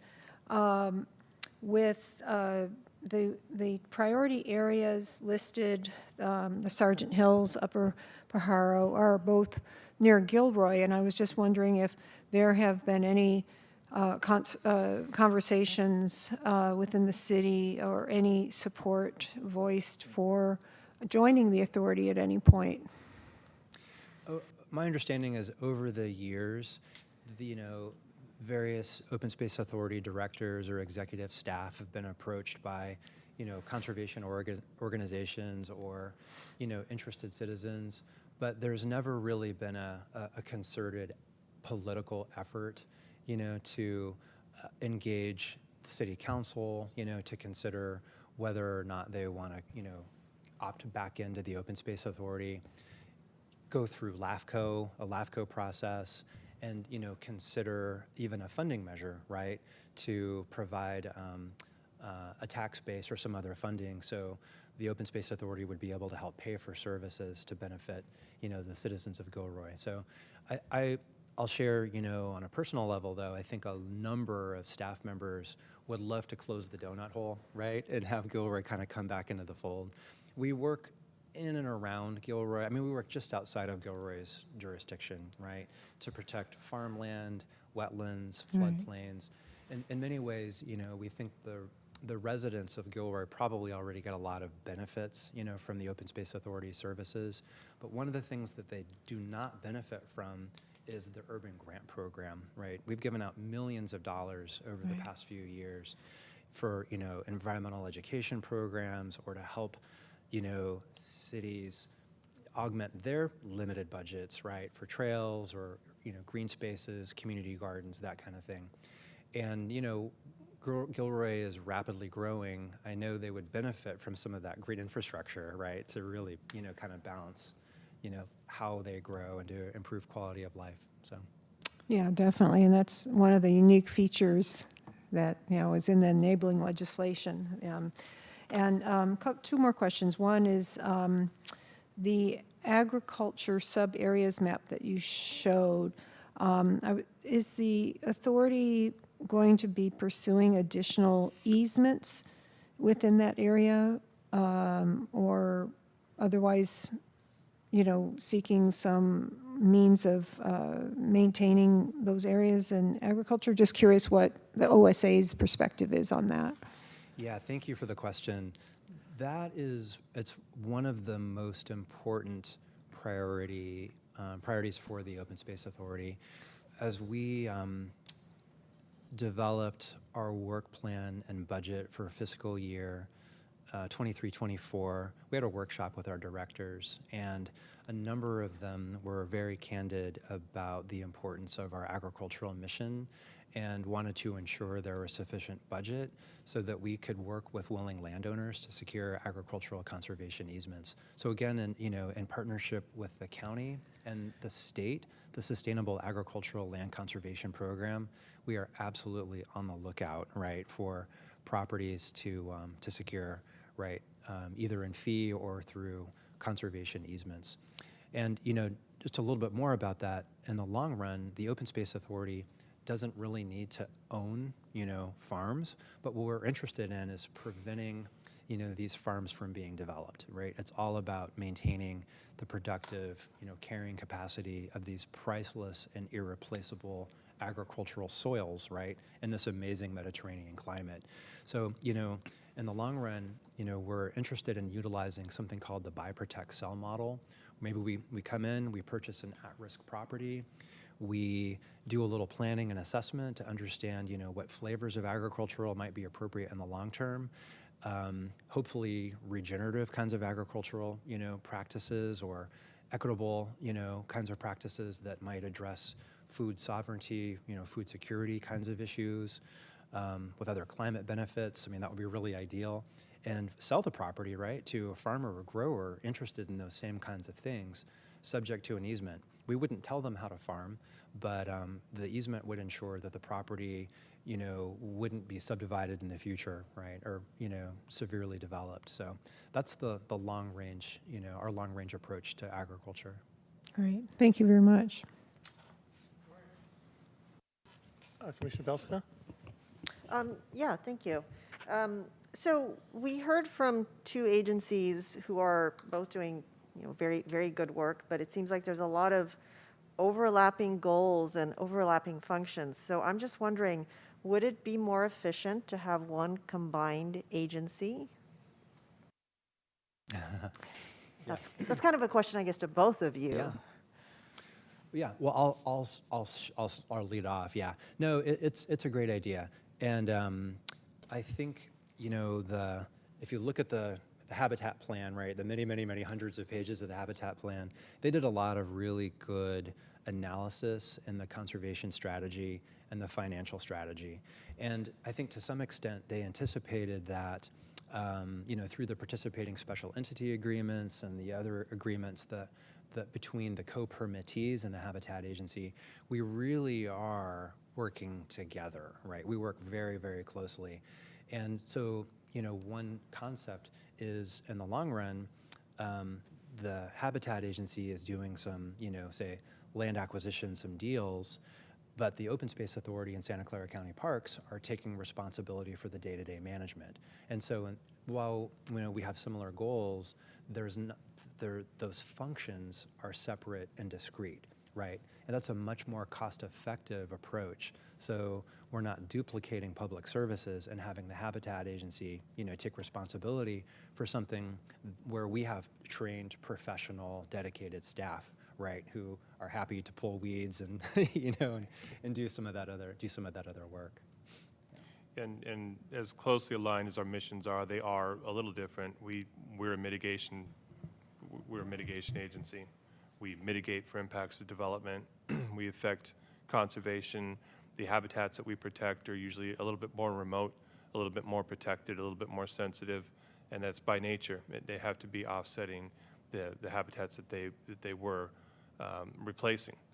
And so, so the Open Space Authority has a wonderful mission, and it's got a public component addressing it, but our component is essentially offsetting impacts and strictly implementing permits, take authorization authorized through our permits. So, so yeah, you spoke perfectly. Great partnership. There are certainly endless opportunities for collaboration, cooperation.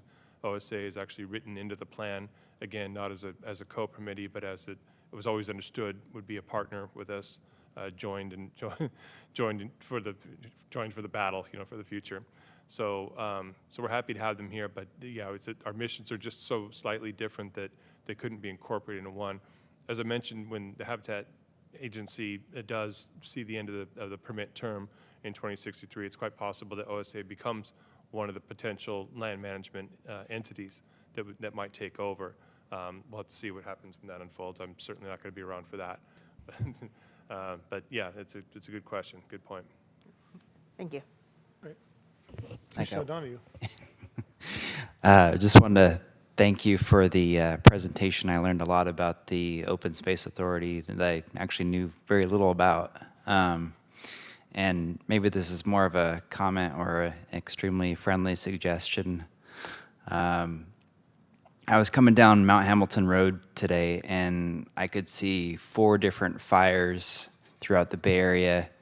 And passed one on the way here to get to the meeting, and kind of building on Mark's comment, fire safety is always a big issue. And one thing I noticed last year, I would take Willow Springs to get to my house during some traffic nightmares. And I know you have property bordering both sides of the road at a certain point, and I just, you could see all the private development,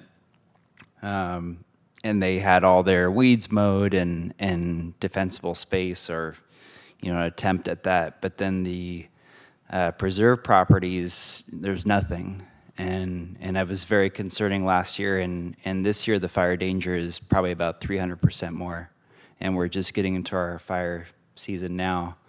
So I would highly suggest that, for wherever there's a lack of, grazing, that you consider mechanical means, and hopefully you have the budget to do so, because that's a lot of residential areas back up to your property. So that's just my comment. Yeah, thank you, Commissioner. Hopefully it's just a function of the grazing rotation, and as we speak, cattle are mowing or munching the grass right now, right? But yeah, I'll pass that on to our land management staff. Thank you. Great. Are there any public comments? Great. Yeah, it was an excellent presentation, and I think we all learned a lot. I'm really concerned about that wildlife corridor between the Santa Cruz Mountains and Diablo Range, especially with the climate crisis, climate change coming, and the real need to see migration of species.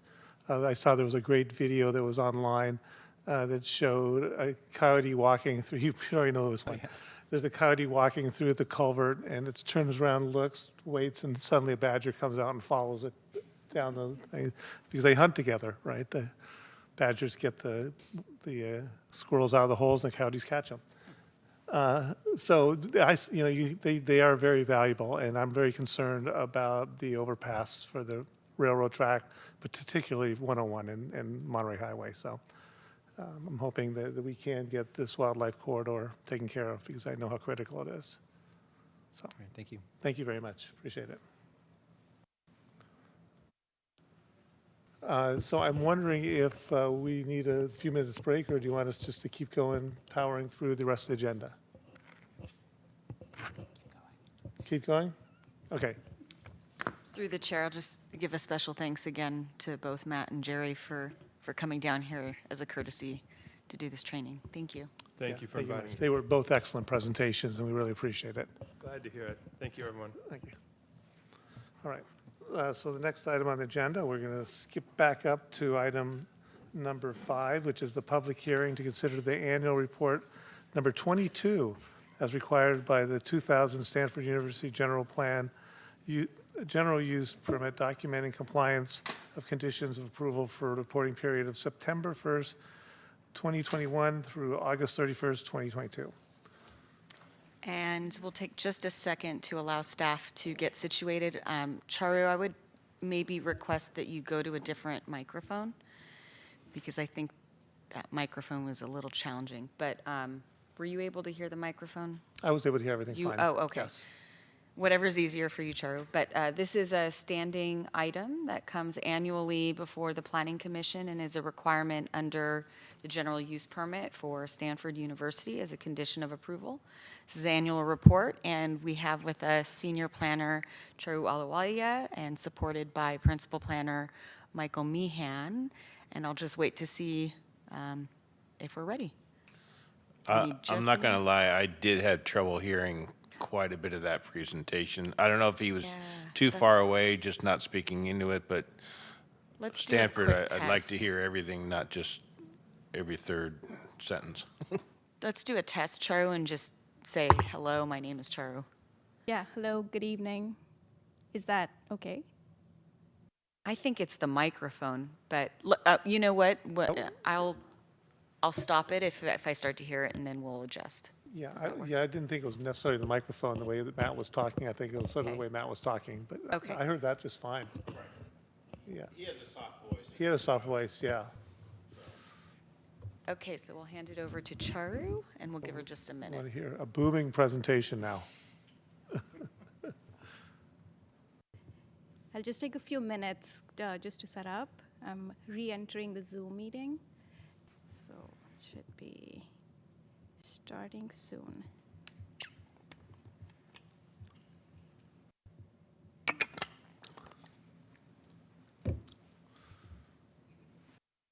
Yeah, we're getting this break anyway. I'm hungry. Yeah, is there food back there?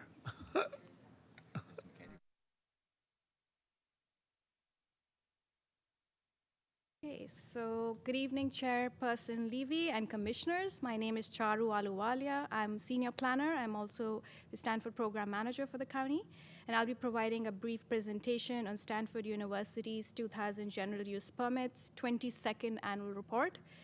The report is Attachment A in this item's packet. So starting with some background, on December 12, 2000, the County of Santa Clara approved the Stanford University Community Plan and the General Use Permit. The SCP policies, along with the GUP conditions, provide regulatory framework for all development on Stanford campus. Stanford contains over 4,000 acres of land within the jurisdictional boundaries of Santa Clara County, which is the area addressed under the SCP and the GUP. So as detailed on this slide, 2000 GUP provides a cap for academic and academic support building area, housing units, parking spaces, child care centers, and temporary search space. Purpose of the Stanford Annual Report is to document development activity on Stanford campus and monitor compliance with required mitigation measures and conditions of approval. The report is presented to Stanford Community Resources Group and Planning Commission every year. For Annual Report 22, the reporting period is September 1st, 2021 to August 31st, 2022. The Annual Report tracks compliance with 108 conditions of approval. The focus of this presentation is on academic square footage and transportation. Details on remaining condition compliance are available in the Annual Report, which I had shared is the Attachment A in this item's packet. So since the year 2000 up to the current reporting period, the square footage of cumulative building permits approved in Stanford are approximately 1.74 million square feet. And as shown in this bar graph, as of August 31st, 2022, GUP square footage remaining is 299,389 square feet. So clarification here, cumulative building permits include demolition and construction permits, both of those. And square footage is counted against the GUP building area cap in the particular reporting period after building and demolition permits are approved. With regard to housing, the total number of campus housing units constructed under the 2000 GUP thus far is 4,423. During the annual report 20 reporting period, 2,020 net new housing units were completed with the Escondido Village Graduate Residences project, and a total of 45 housing units remain available under the housing allowance set forth by the GUP. Further, as of August 31st, 2022, Stanford has made cumulative in lieu fee affordable housing fee payments totaling approximately $39.35 million. An affordable housing square footage bank has also been maintained by the county since the year 2000. This is for demolition or conversion of projects that remove buildings from the allocated GUP square footage. So instead of paying in lieu fees, Stanford has the option to use the banked square footage. Stanford is required to either use banked square footage or pay the in lieu fee prior to final inspection of the buildings. For this reporting period, as all active projects are still under construction, no square footage from the square footage bank was used or affordable housing in lieu fee was required to be paid. With regards to traffic monitoring, 2022 represents the first year of full data collection for the traffic monitoring program after the COVID-19 shutdown came into place in March 2020. 6 weeks of data was collected in spring and 2 weeks of data was collected in fall. The 2022 monitoring report concluded that the adjusted morning AM inbound count was 1,004 trips lower than the baseline 2001 AM counts, and the afternoon PM outbound counts were 606 trips below the 2001 PM baseline. The Stanford University is in compliance with the GUP's no net new trip requirements as set forth in the 2000 GUP. In conclusion, Stanford is in compliance with the conditions of approval stipulated in the 2000 GUP. And I would end my presentation here, and I'm happy to attend to any questions. And we have other staff members and some Stanford representatives in the audience for questions as well. Thank you. Does the commissioners have any questions? We will be asking Stanford to come up in a minute, so you'll have another opportunity to ask questions after Stanford comes up and presents. Commissioner Rausner? Yeah, thank you for that. Can you just do a little bit of a deeper dive on the in lieu versus the bank? We got a lot of new people here, and it's been a little while since we kind of talked about that. So they're deciding not to pay in, but they want to use this bank. If you can just kind of unpack that a little bit, that would be awesome. Yes, through the chair, this would be GUP condition F7A and C. And this is also attachment C in the items packet, if you would like to reference that specifically. So per this condition, for every 11,763 square feet of academic development, Stanford can either build a housing unit on campus, or they have the ability to provide cash in lieu payment instead of providing the housing unit. So so far, since the GUP was adopted in 2000, Stanford has taken the option of paying in lieu fee. They have not specifically gone with the option of building the affordable housing unit on campus. So having said that, with regard to the in lieu fee, the payments are made at the time of the inspection of the project. Also, what the county has been maintaining, which started off initially as an internal method of tracking, was maintain an affordable housing square footage bank. This was for standalone demolitions, right? So for standalone demolitions, there was no requirement for in lieu fee payments. So it was, in fact, a credit of the affordable housing in lieu fee that Stanford could avail with the demolitions. So it's either or. So Stanford, if they have banked square footage, which has been demolished on campus, they can use that banked square footage and can pay the in lieu fee over and above the square footage that needs to comes through with the new project development. So that sort of explains it generally. I'm not sure if you have any specific question. No, that's helpful. When we're just kind of racing through it, it was like I remember pieces of it, but thank you. Right. Commissioner Moore? So actually, I had the same question. So I wanted to just make sure I was understanding it. So with the, like, more recent significant demolition of buildings, you're subtracting from the GUP square footage totals. And then what is the impact or the relationship between that and that affordable housing bank or square footage bank? I just, is there a relationship with demolition? Yes, so, just taking the example of a project, for instance, if Stanford comes in to build a project, demolish a building on a site, on a particular project site, and they propose to build a new building of the same square footage on the same site, they're not required to pay any affordable housing in lieu fee because its net new construction is 0 square feet, right? So that's really how it can be understood. However, if they were to only demolish a building, they could in the future, when building a new project, use that demolition, banked demolition square footage against the new development. Right. Oh, okay, that makes sense. I just thought when I was reading it that there may have been some other relationship with this affordable housing bank, but it's not. It's just more of the bank, the GUP square footage bank. Okay, thank you. Any other questions from the commission? At this time, I'd like to invite Stanford to come up, and you'll have 10 minutes to tell us anything you like.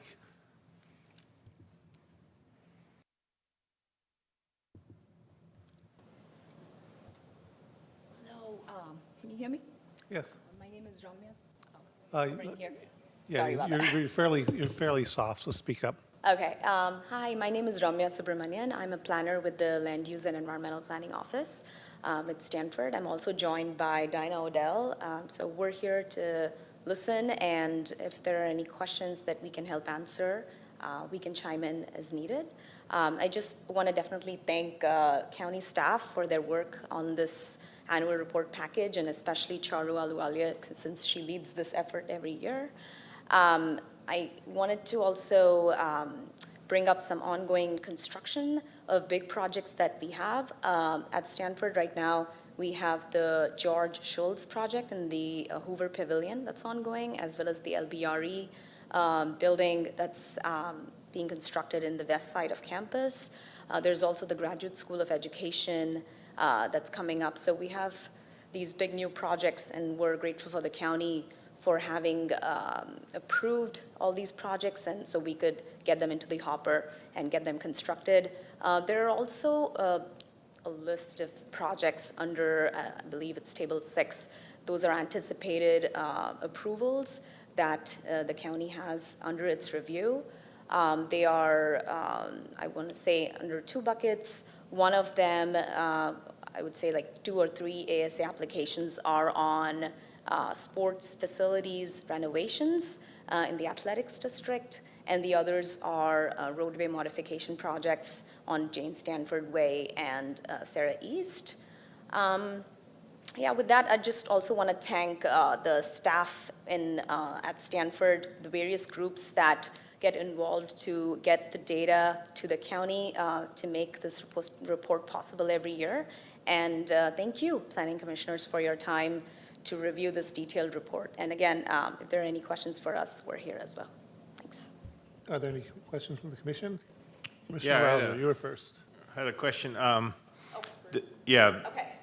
It looks like you have potentially 45 housing units available, and it's kind of spread over a little bit everywhere. And I know there's some ability to kind of transfer between districts and anything, but and a lot of units, it may not be cost effective just to build something with 1 unit or 2 units or whatever. So I was just wondering, now that we're kind of faced with this, what's Stanford's kind of plan to utilize the 45, or I was just kind of curious because it looked kind of like, ooh, that's kind of messy. Right, we currently don't have any applications under review or, a plan on how we want to utilize those 45 units. But in 2015, those were collapsed, so we could use it for faculty or staff or student housing, so that's the flexibility we have right now. Also, with EVGR coming online in 2020, we have more than exceeded the number of units we're required to build under the 2000 GUP. And by the way, I just also want to definitely inform this team that we have a new website up, which is housinginfo@stanford.edu. And this website goes over, the number of units and the different portfolios we have so far. And so as of now, we're not touching those units. We're sort of contemplating on how to best use them in the future. But if needed, we could always use the redistribution condition of approval in the 2000 GUP to consolidate, but we will work with the county at the time as needed. All right, thank you. Of course. Commissioner Moore. Thank you very much. And I just wanted to say it was wonderful to read about the sustainability report. It's pretty astounding, all the work that's being done there. So congratulations on that. Couple of questions, I know that a lot of the new development is a result of initially, demolition of old structures and rebuilding, so you're not up against the GUP maximum. But what is your long-range thinking about when Stanford would be pursuing the next general use permit application? Yeah, we're waiting for the Stanford Community Plan update process to complete and closely following that, since that will inform how we can grow on campus, and quite a few policies and implementation measures are changing with the new plan coming up. So we're grateful also for the opportunities that staff has provided to us in taking our suggestions and being attentive to where we think, what's feasible in terms of updating those policies, and they're working with us, so we're very grateful for that. But once that process comes to an end is when we can make an informed decision. So once we do, we'll definitely keep the community and the county staff in the loop on that. Okay, thanks. I think everybody's waiting to see what's going to happen with the next GUP. That was an outstanding report. And it's really nice to see that Stanford's complying with pretty much everything. There's only one area where you weren't in compliance, and that's in 3 out of the 4 sites. You didn't protect some of the trees. And I wouldn't say anything except for there was 3 out of 4 sites. So there's sort of a pattern there. So I just want to make that comment that that's the one area I think that there could be some improvement for Stanford. Right, so I just want to add on that. So in the last 2 reporting periods, we have not had a tree-related violation. So to be in compliance with the GUP conditions, county staff have to report on the updates to how we are replacing the trees for the violations we received previously as well.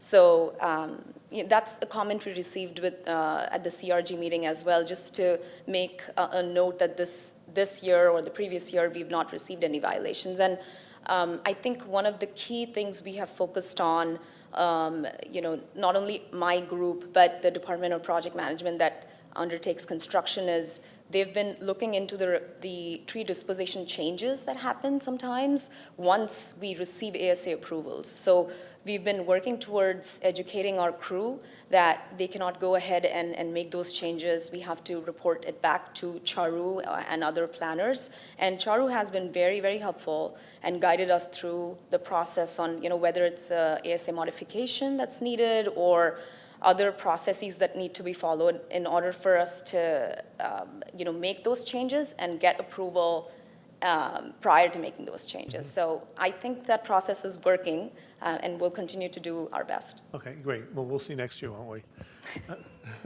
Right. Yeah, well, overall, it's an outstanding report, and I was very happy to see that, you've started a new school of sustainability, which is the first school, what do they say, 75 years or something? That's right. Very, very exciting. So. Yeah, yes, absolutely. Yes, we're excited as well. Right. Any other questions from the commission? Right. Well, thank you very much. Of course, Appreciate your time. thank you. All right, any more questions from the commission for staff? Yeah, I was going to do that in a second, yeah. Anybody in the public? No, there's nobody in the Okay. queue. All right, so I guess we have no more staff have any additional things to say? No, all right, so do we have a motion to accept the report? I make a motion, we accept the report? I'll second that. All right, any discussion on the motion? All right, Nancy, all right, clerk, roll call vote here? Yes. Commissioner Belska? Approve? Commissioner Rouser? I approve. Commissioner Moore? Approve. Commissioner Escobar? Approve. Vice Chairperson O'Donoghue? Approve. And Chairperson Levy? Yes. Thank you, motion passes. Right, great. So let's move on to our next item in here. Receive report, this is item 8, receive report from the Department of Planning and Development related to the draft environmental impact report and California Environmental Quality Act process for the housing element update and the Stanford Community Plan update. Thank you, and through the chair, Lisa Mikhail. So we have with us this evening the project planner, which is principal planner Michael Meehan, but we also have our consultant, Luke Evans, and he's calling in remotely to give a presentation, so we'll give it a minute to upload and get hooked up. But what's important to note is this is another milestone, great milestone that we've achieved by publishing the environmental impact report for public comment. So the purpose of this is to provide a venue for the county to receive comments. So we're not really deliberating over the environmental impact report this evening. We are receiving comments from the public or including the commission. We may not respond. We may just collect those comments to be able to respond to them in the final environmental impact report. And as you see on your screen, this is Mr. Luke Evans with ESA. And Michael, did you want to add anything before we hand it over to Luke? No. So we'll hand it over to you, Luke. If you want to do a quick test, I think you're good. Okay, can everybody hear me? Yes. Great. So Michael, I assume you're going to drive the bus on the presentation? Is that what's going to happen? And I'll just tell you when to press the button? I don't have the presentation open. Oh, okay. I could pull it up if that's If you have it, yeah, or otherwise, I don't think I can share my screen. Well, I guess I could share my screen, but whatever you think would give the clearest view for the members. There it is, perfect. Okay. So as Lisa said, the purpose of this conversation is a very brief summary presentation here. The purpose of this conversation tonight is to get input from members of the public, agencies, commissioners, et cetera, regarding the environmental impact report and the findings thereof, which was circulated about 2 weeks ago. We are about a third of the way through the public comment period. We have a 45-day public comment period, and we're about 13 days into that or so. But we'll go over schedule in a moment. Michael or whoever, if you could just press the button to the next slide, that'd be wonderful.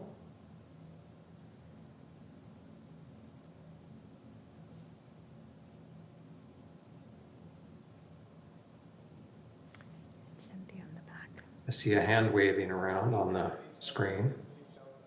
Maybe the page down button.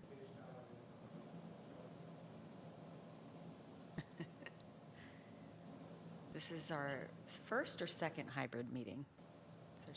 This is our second hybrid meeting for planning? Okay. So we're testing our little kinks out here.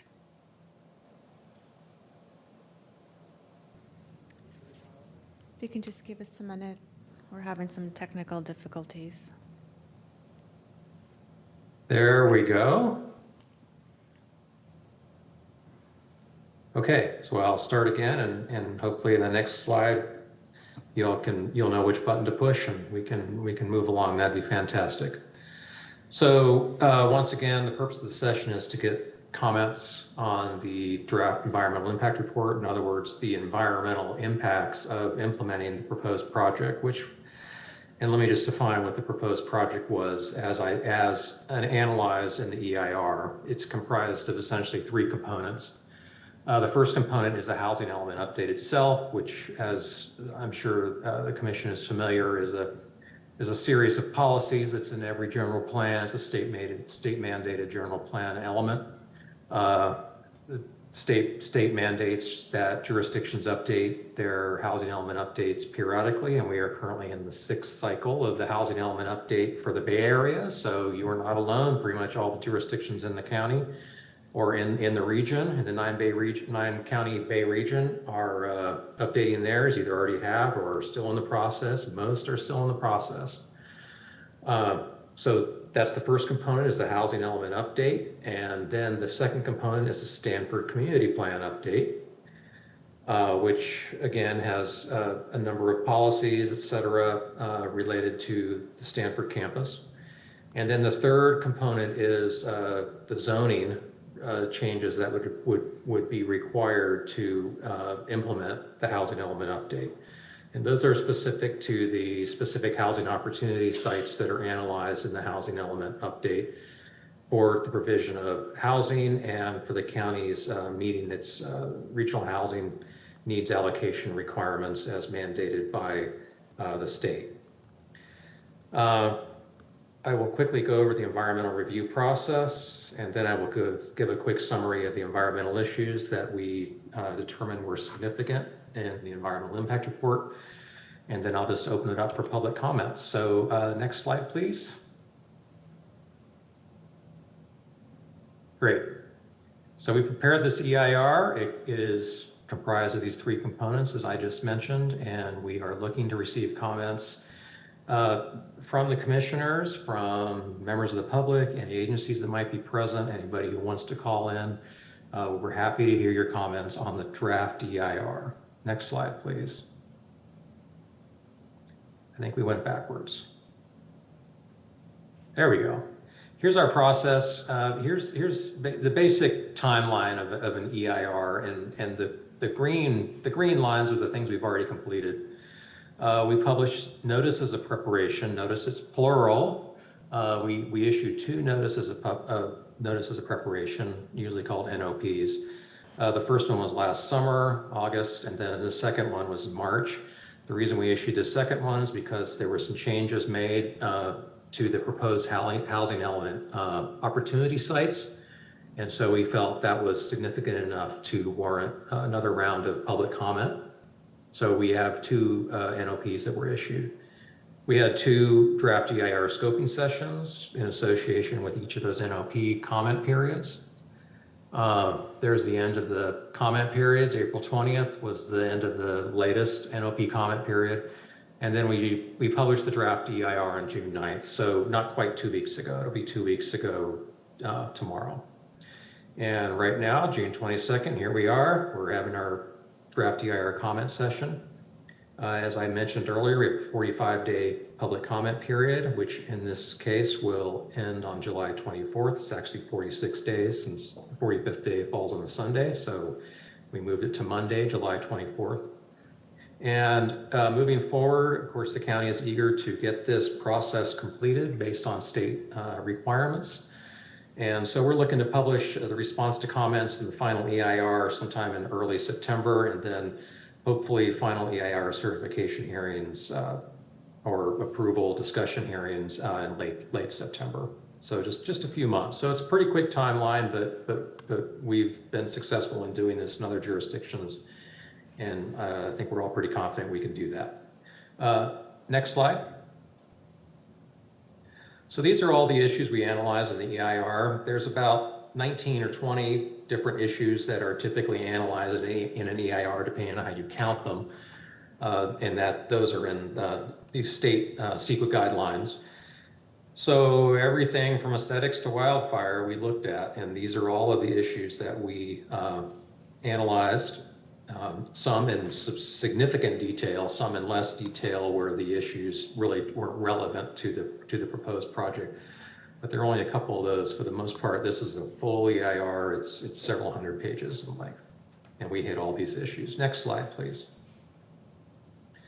So just to cut to the chase, here's the principal findings of the EIR, and these are the impacts that we found would be significant and unavoidable even with the implementation of feasible mitigation measures. Air quality, this specifically, we found that emissions during construction for particularly larger projects could be significant and unavoidable, even with implementation of best management practices and feasible mitigations. For smaller projects, very unlikely that it would be significant and unavoidable. Those mitigations and those standard requirements would suffice to lessen the impacts associated with construction emissions. And when I'm talking about construction emissions, I'm talking about dust, for instance, and then also diesel particulate matter and emissions from heavy equipment, things like that. Many, if not most, of the housing opportunity sites are essentially infill, and so there's existing development around them, immediately around them.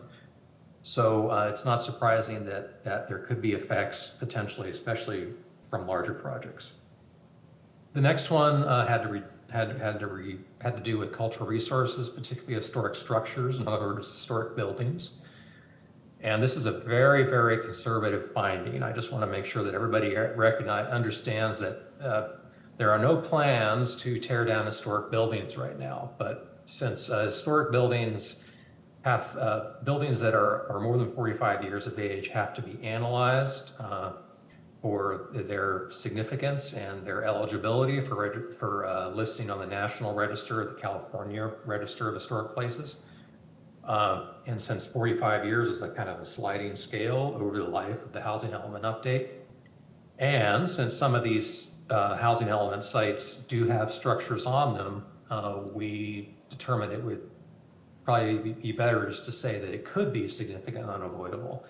Once again, a very conservative finding, and as projects would be proposed, let's say you have a housing site and a developer comes in and proposes to build something, there would be some additional analysis that would occur if there'd be analysis that would occur anyway, but as relates to this topic, there would be additional analysis that would occur on those structures that are on the site that currently exist that could potentially be demolished, removed, impacted in one way or another as a result of the project, and then a finding would be made. But since we don't know the full scope of those yet, we went ahead and made a conservative finding of significant and unavoidable. I hope that makes sense. There's some nuance there. I can talk about that later if you all have questions. Noise, this is similar to the air quality impact up at the top of the page.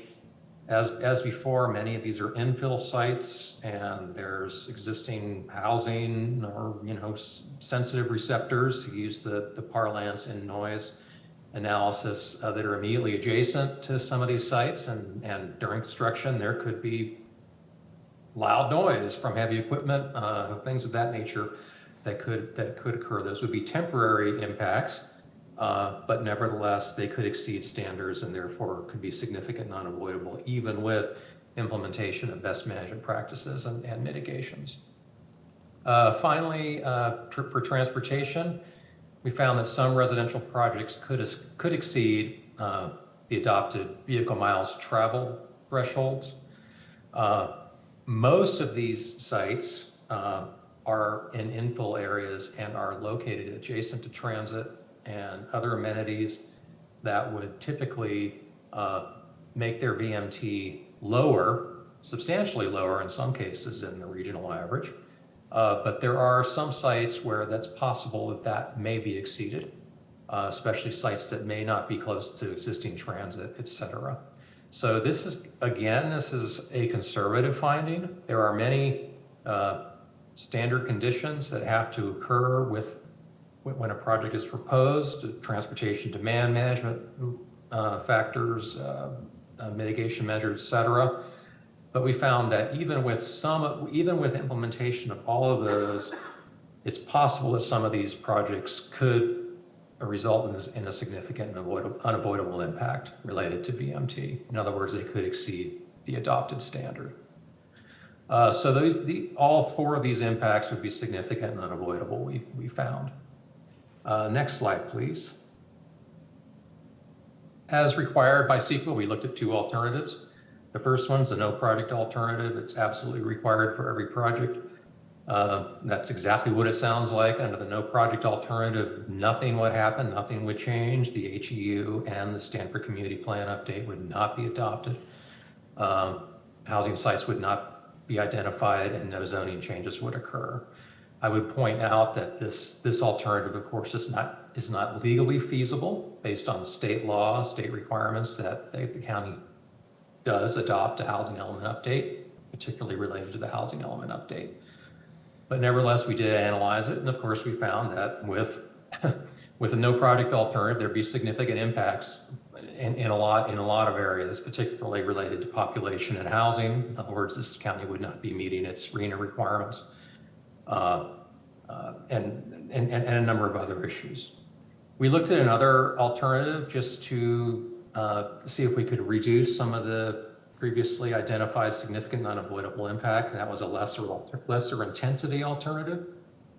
HCD recommends that, or the Housing and Community Development Department at the state recommends that housing elements identify not just their RENA allocation, but also a 30% buffer just in case some of those sites don't work out, or if they're ultimately developed at a lower density than was planned for, et cetera. So the 30% buffer gives you exactly that. It gives you a little buffer, a little wiggle room. So what we did is we looked at these sites and essentially cut everything down to the RENA and 30%. Which results in about 30 to 50% fewer units than the HEU has currently presented and proposed. Under this alternative, the Stanford Community Plan update would still occur. It is the environmentally superior alternative, and that there is a slight lessening of some of the impacts potentially, but ultimately all the same impacts that we discussed in the previous slide would still occur. And but just at a potentially lesser level. And but strangely enough, well, actually not surprisingly, there could be some increases in some of those impacts, some increases in the severity of those impacts, particularly related to air quality and greenhouse gas emissions and VMT, because presumably if you develop less housing in the urban core and the demand for housing still remains and it would have to be built further afield, then people would have to commute in. And so therefore there could be more impacts for air quality emissions and GHG emissions and have an adverse effect on VMT. So that's how it kind of weighs out. Next slide, and I think it's the last one. So that's the presentation. It's quick. I can expand a little bit more if you have any particular questions about particular topics or issues or anything I said. Either myself or county staff can discuss those. But we really are interested in hearing about people's perception of the analysis and the EIR and whether or not it was sufficient, whether or not it was complete, whether or not we need to make some changes. And that's really what we want to hear tonight. And so our public comment period runs through July 24th. People are welcome to just make verbal comments tonight. They're also able to email comments, write letters, however they want to do it. And it's all the contact information is right here. And that information is also in your packets, commissioners. And so that's available to the public. And it's also in the notice of availability for the EIR, which is also on the website that's right there. All this information is there, including a really detailed summary of the project and the EIR itself. So with that, that's the end of my presentation. I'm happy to take comments on the EIR. So however you all want to handle that, I'm ready to go. Well, thank you very much, Luke. It was a good presentation. Since the goal here is really to get some public input on the EIR, the draft EIR, why don't we start by opening up the public hearing, see if there's anybody in the public who would like to address the commission. And Luke? There are no speakers in the queue. No speakers in the queue. Is Stanford interested in speaking? No? Okay, then why don't we start with Commissioner Belska? All right, thank you. Yeah, I have comments. I fully understand they're not going to be addressed, so I'm just providing these and requesting follow-up. I'm going to be focusing as an example the Pleasant Hills development because it's the largest one in the plan. It's 114 acres with almost 4,000 housing units proposed. So first off, I was a little concerned that the entire section on aesthetics was essentially deemed not required by what is kind of a technicality. Basically, I understand that it's an infill lot per SB 743, and therefore, by default, the EIR can say that there's no significant impact. However, I would argue that it's not really correct to say that converting 114 acres of open space to dense residential will not create any new source of substantial light or glare. So even though I feel like we're kind of getting away with that on a technicality. So I would like to have that addressed in the EIR and mitigation proposed for that. Yeah, I'd like to sort of follow up with that one. And that's a question for Luke. What is the difference between a program level EIR and a project level EIR? When we see things like Pleasant Hill Golf Course development, there could be significant impacts at the project level that we don't take into account within this program level EIR. And so maybe we need a little bit of a education here on where that line is, what we should be looking for at the program level EIR versus the project level EIR, because I have the very same questions concerning other types of inputs, particularly with Pleasant Hill.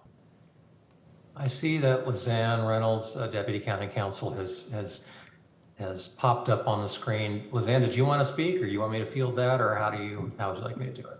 You can go ahead and field it, Luke, and I'll chime in if I feel we need to. Great.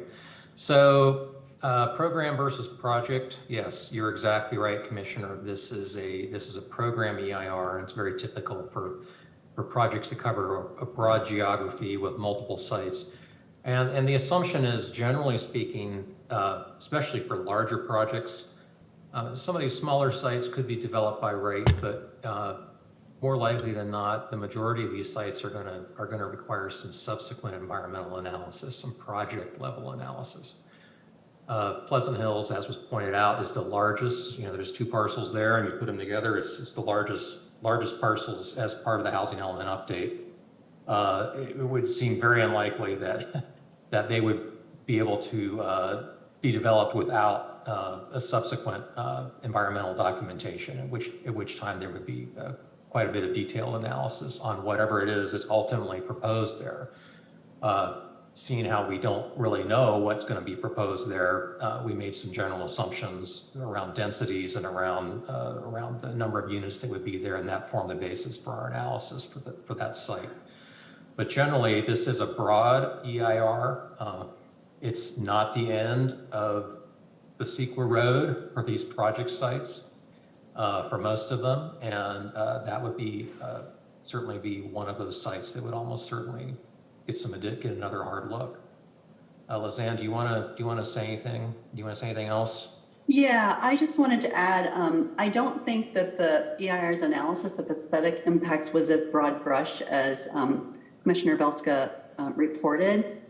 We did provide explanations of why the housing opportunity sites would not have significant or even potentially significant aesthetic impacts. With respect to the golf course property in particular, my recollection is that that property is in pretty bad condition right now. It's also not,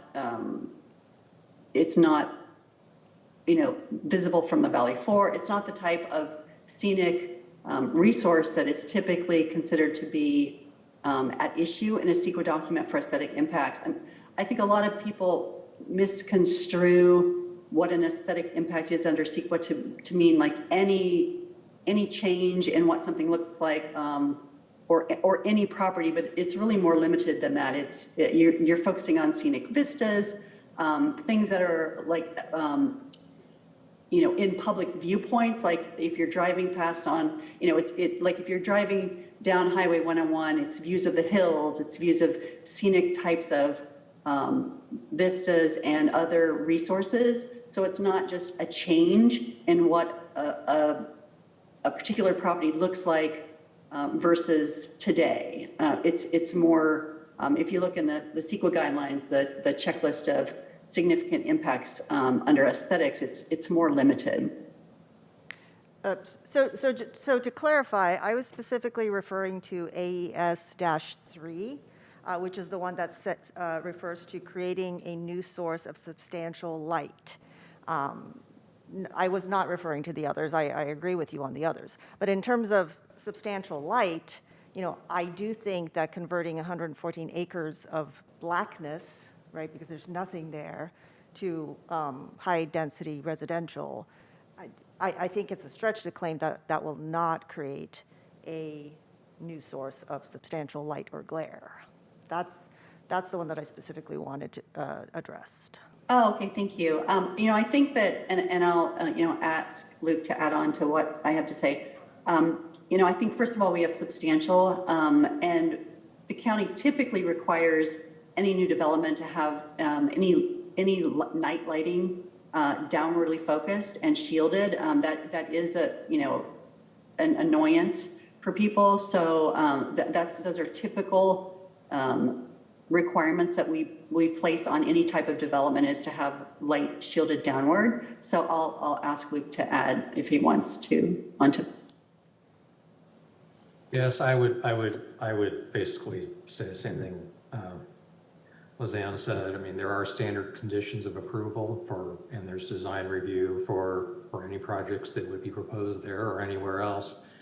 And those requirements have been shown. There's substantial evidence to demonstrate that those requirements in and of itself reduce light and glare impacts. Yes, there will be new sources of light on that parcel. There's no denying that. But the question is it significant? Is it adverse? Is it unavoidably adverse? And as a matter of policy, the county and pretty much every jurisdiction says that as long as you do all the things you're supposed to do as specified in building codes, et cetera, then you're okay as far as new sources of light and glare go. Okay, thank you. My next comment was regarding section 4.12, the population and housing. So again, the majority of the items in that section are listed as not required by what I feel is a somewhat circular argument that says that the development isn't unplanned because you are proposing to plan for it. But again, I would argue that you take something like Pleasant Hills, where it's currently zoned as open space, that's definitely unplanned for development, which means a change to that to now dense residential, I believe does qualify as unplanned development. So I would like that addressed in the EIR rather than just saying that because we're planning to plan for it, it's therefore not unplanned. So then 4.13, public services. Again, I believe the requirements are listed or is not required. I had a question there about the school capacities. So between Mount Pleasant Elementary and East Side Union, it's listed that they can accommodate about 1,800 additional students. The Pleasant Hills development is about 4,000 units. I don't know what math is used to determine how many students per household, but even if we assume, one child per household, you're already exceeding the capacity of those schools by about 1,700. So the EIR states that the school impact fees provide full and complete school facilities mitigation. And I just wanted to verify that the school districts agree with that statement, and that, you know, they support and believe that those development fees would allow them to build whatever new facilities that they would need to build to accommodate those extra students. And then the final one is 4.14 transportation. One of the mitigations listed is to require a separate payment for parking as, I guess, a deterrent to people owning cars, I assume is the logic behind that. My concern there is that if you're in an area with very, very limited job centers like the Pleasant Hills development, it's almost predominantly residential. There's some retail, but there's no major commercial. There's no corporate offices. There's no manufacturing, which really means people do have to leave that area for work.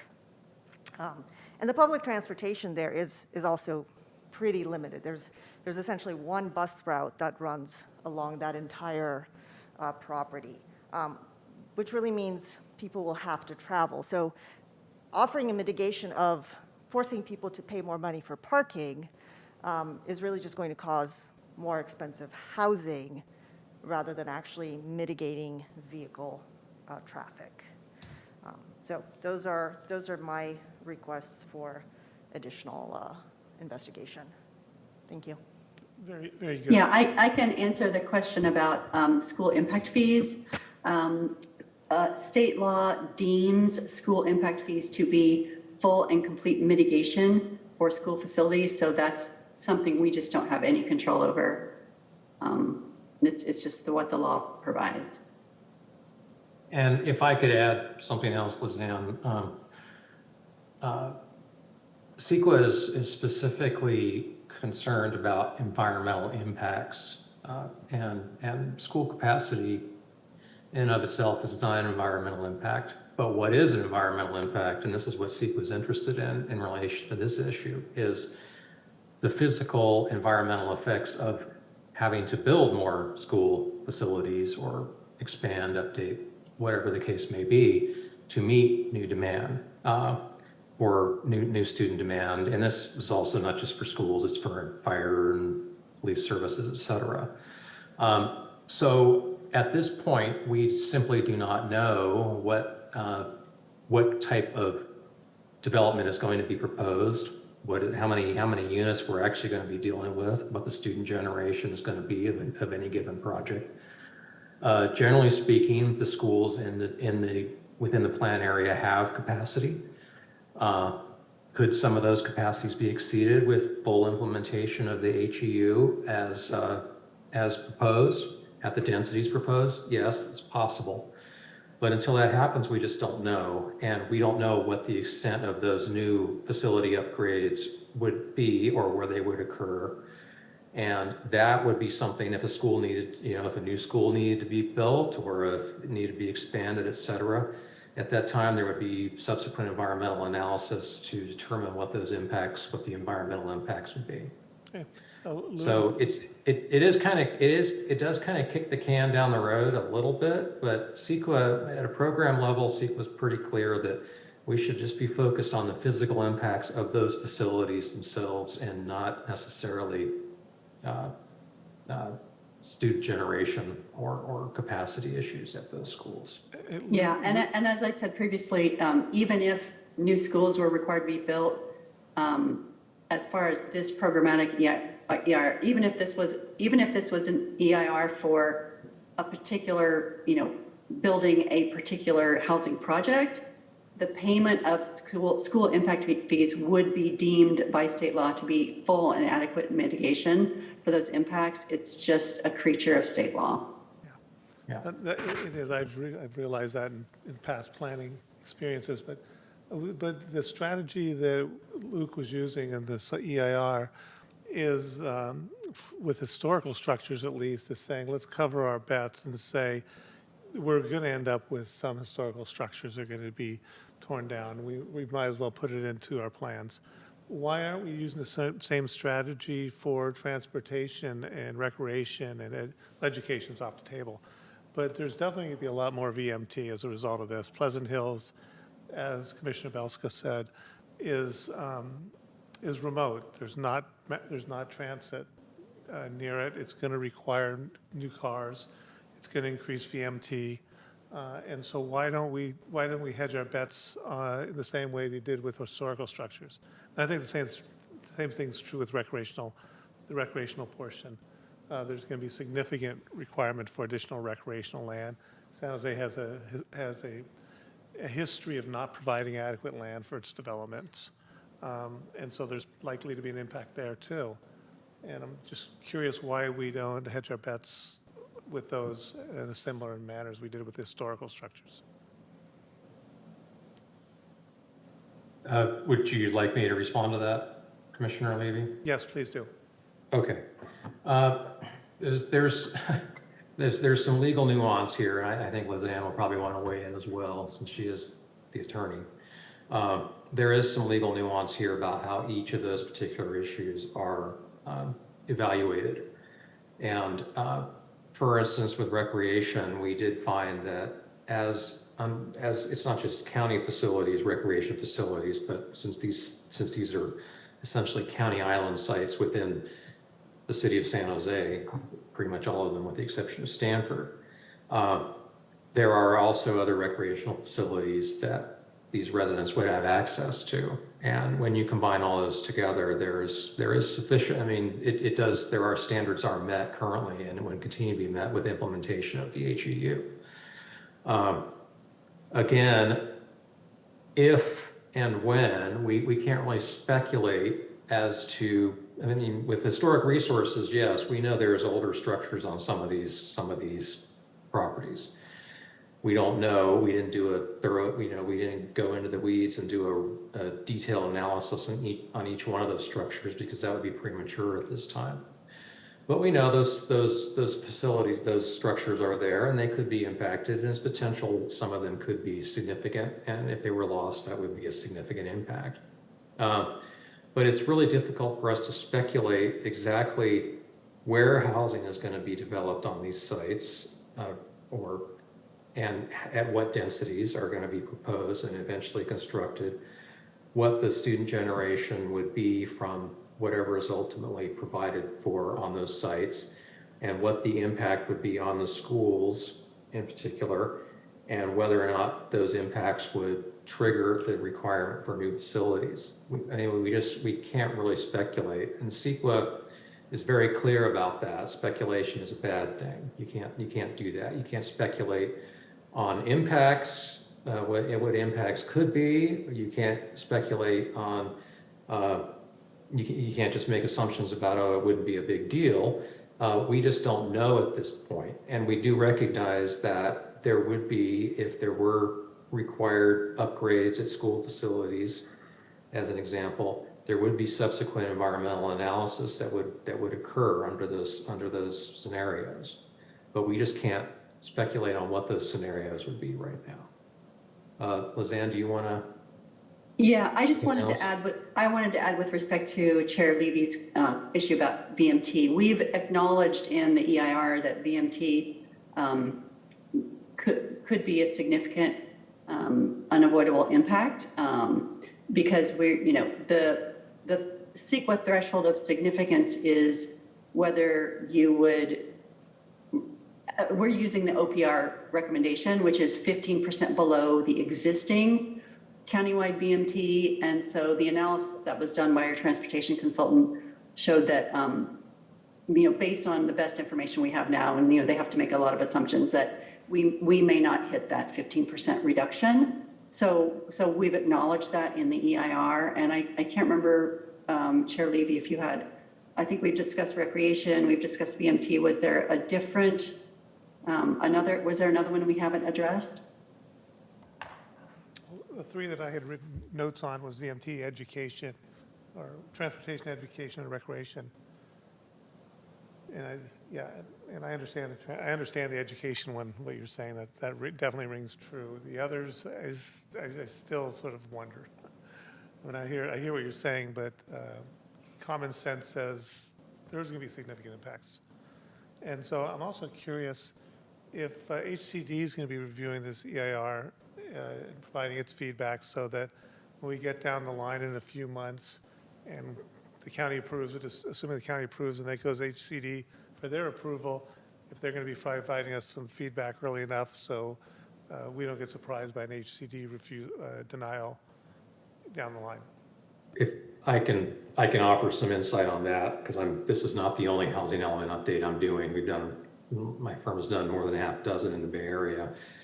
HCD has been sent the notice of availability for the EIR as they would be for any housing element updates EIRs in the Bay Area.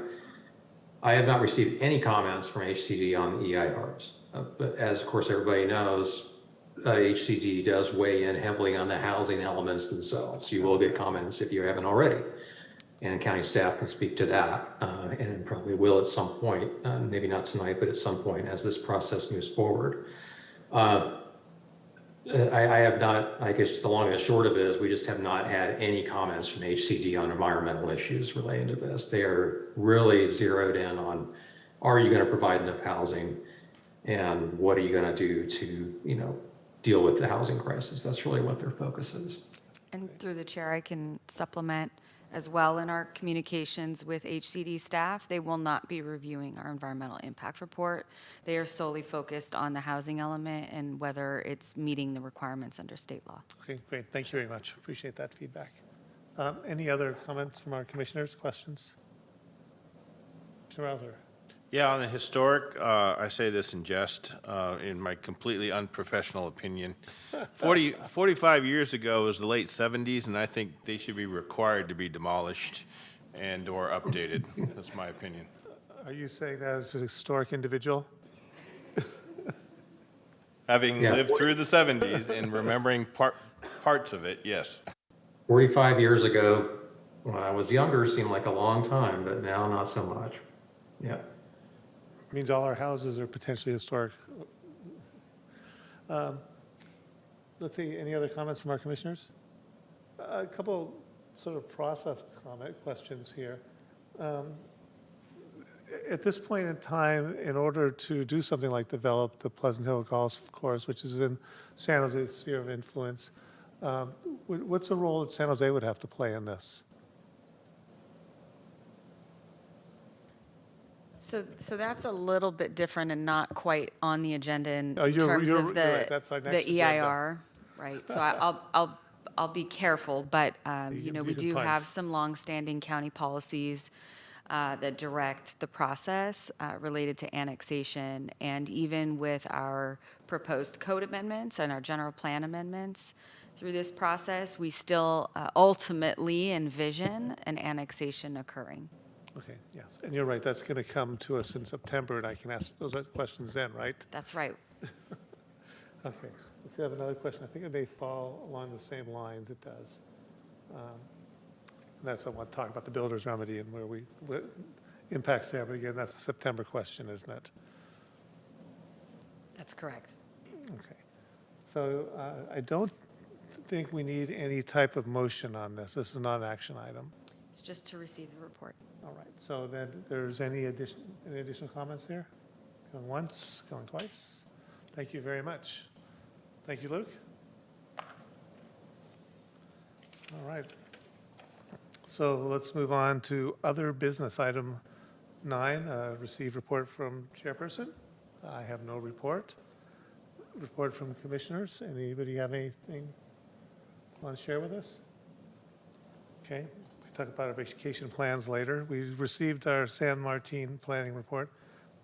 Council, did you want to, Stan, did you want to have anything? I guess not. Deputy Director, and I guess you'll play the role of Director as well.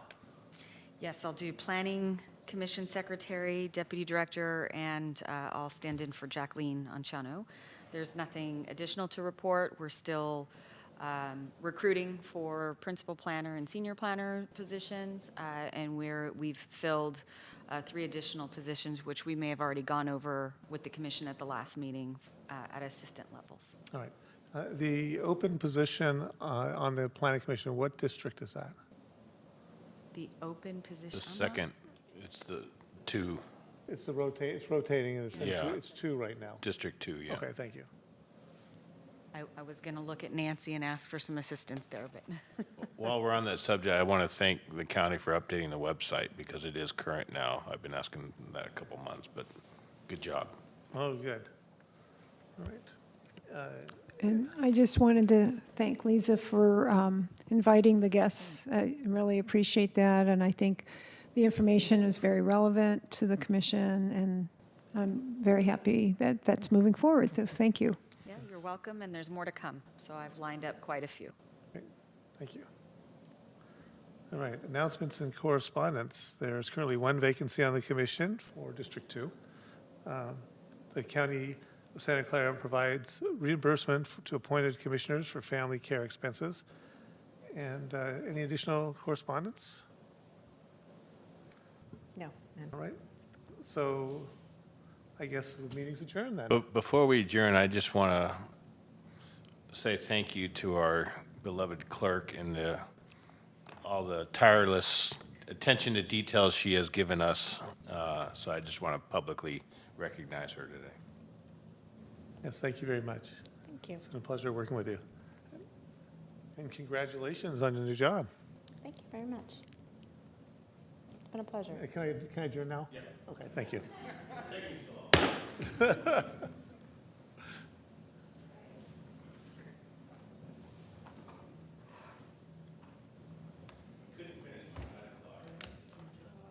All right.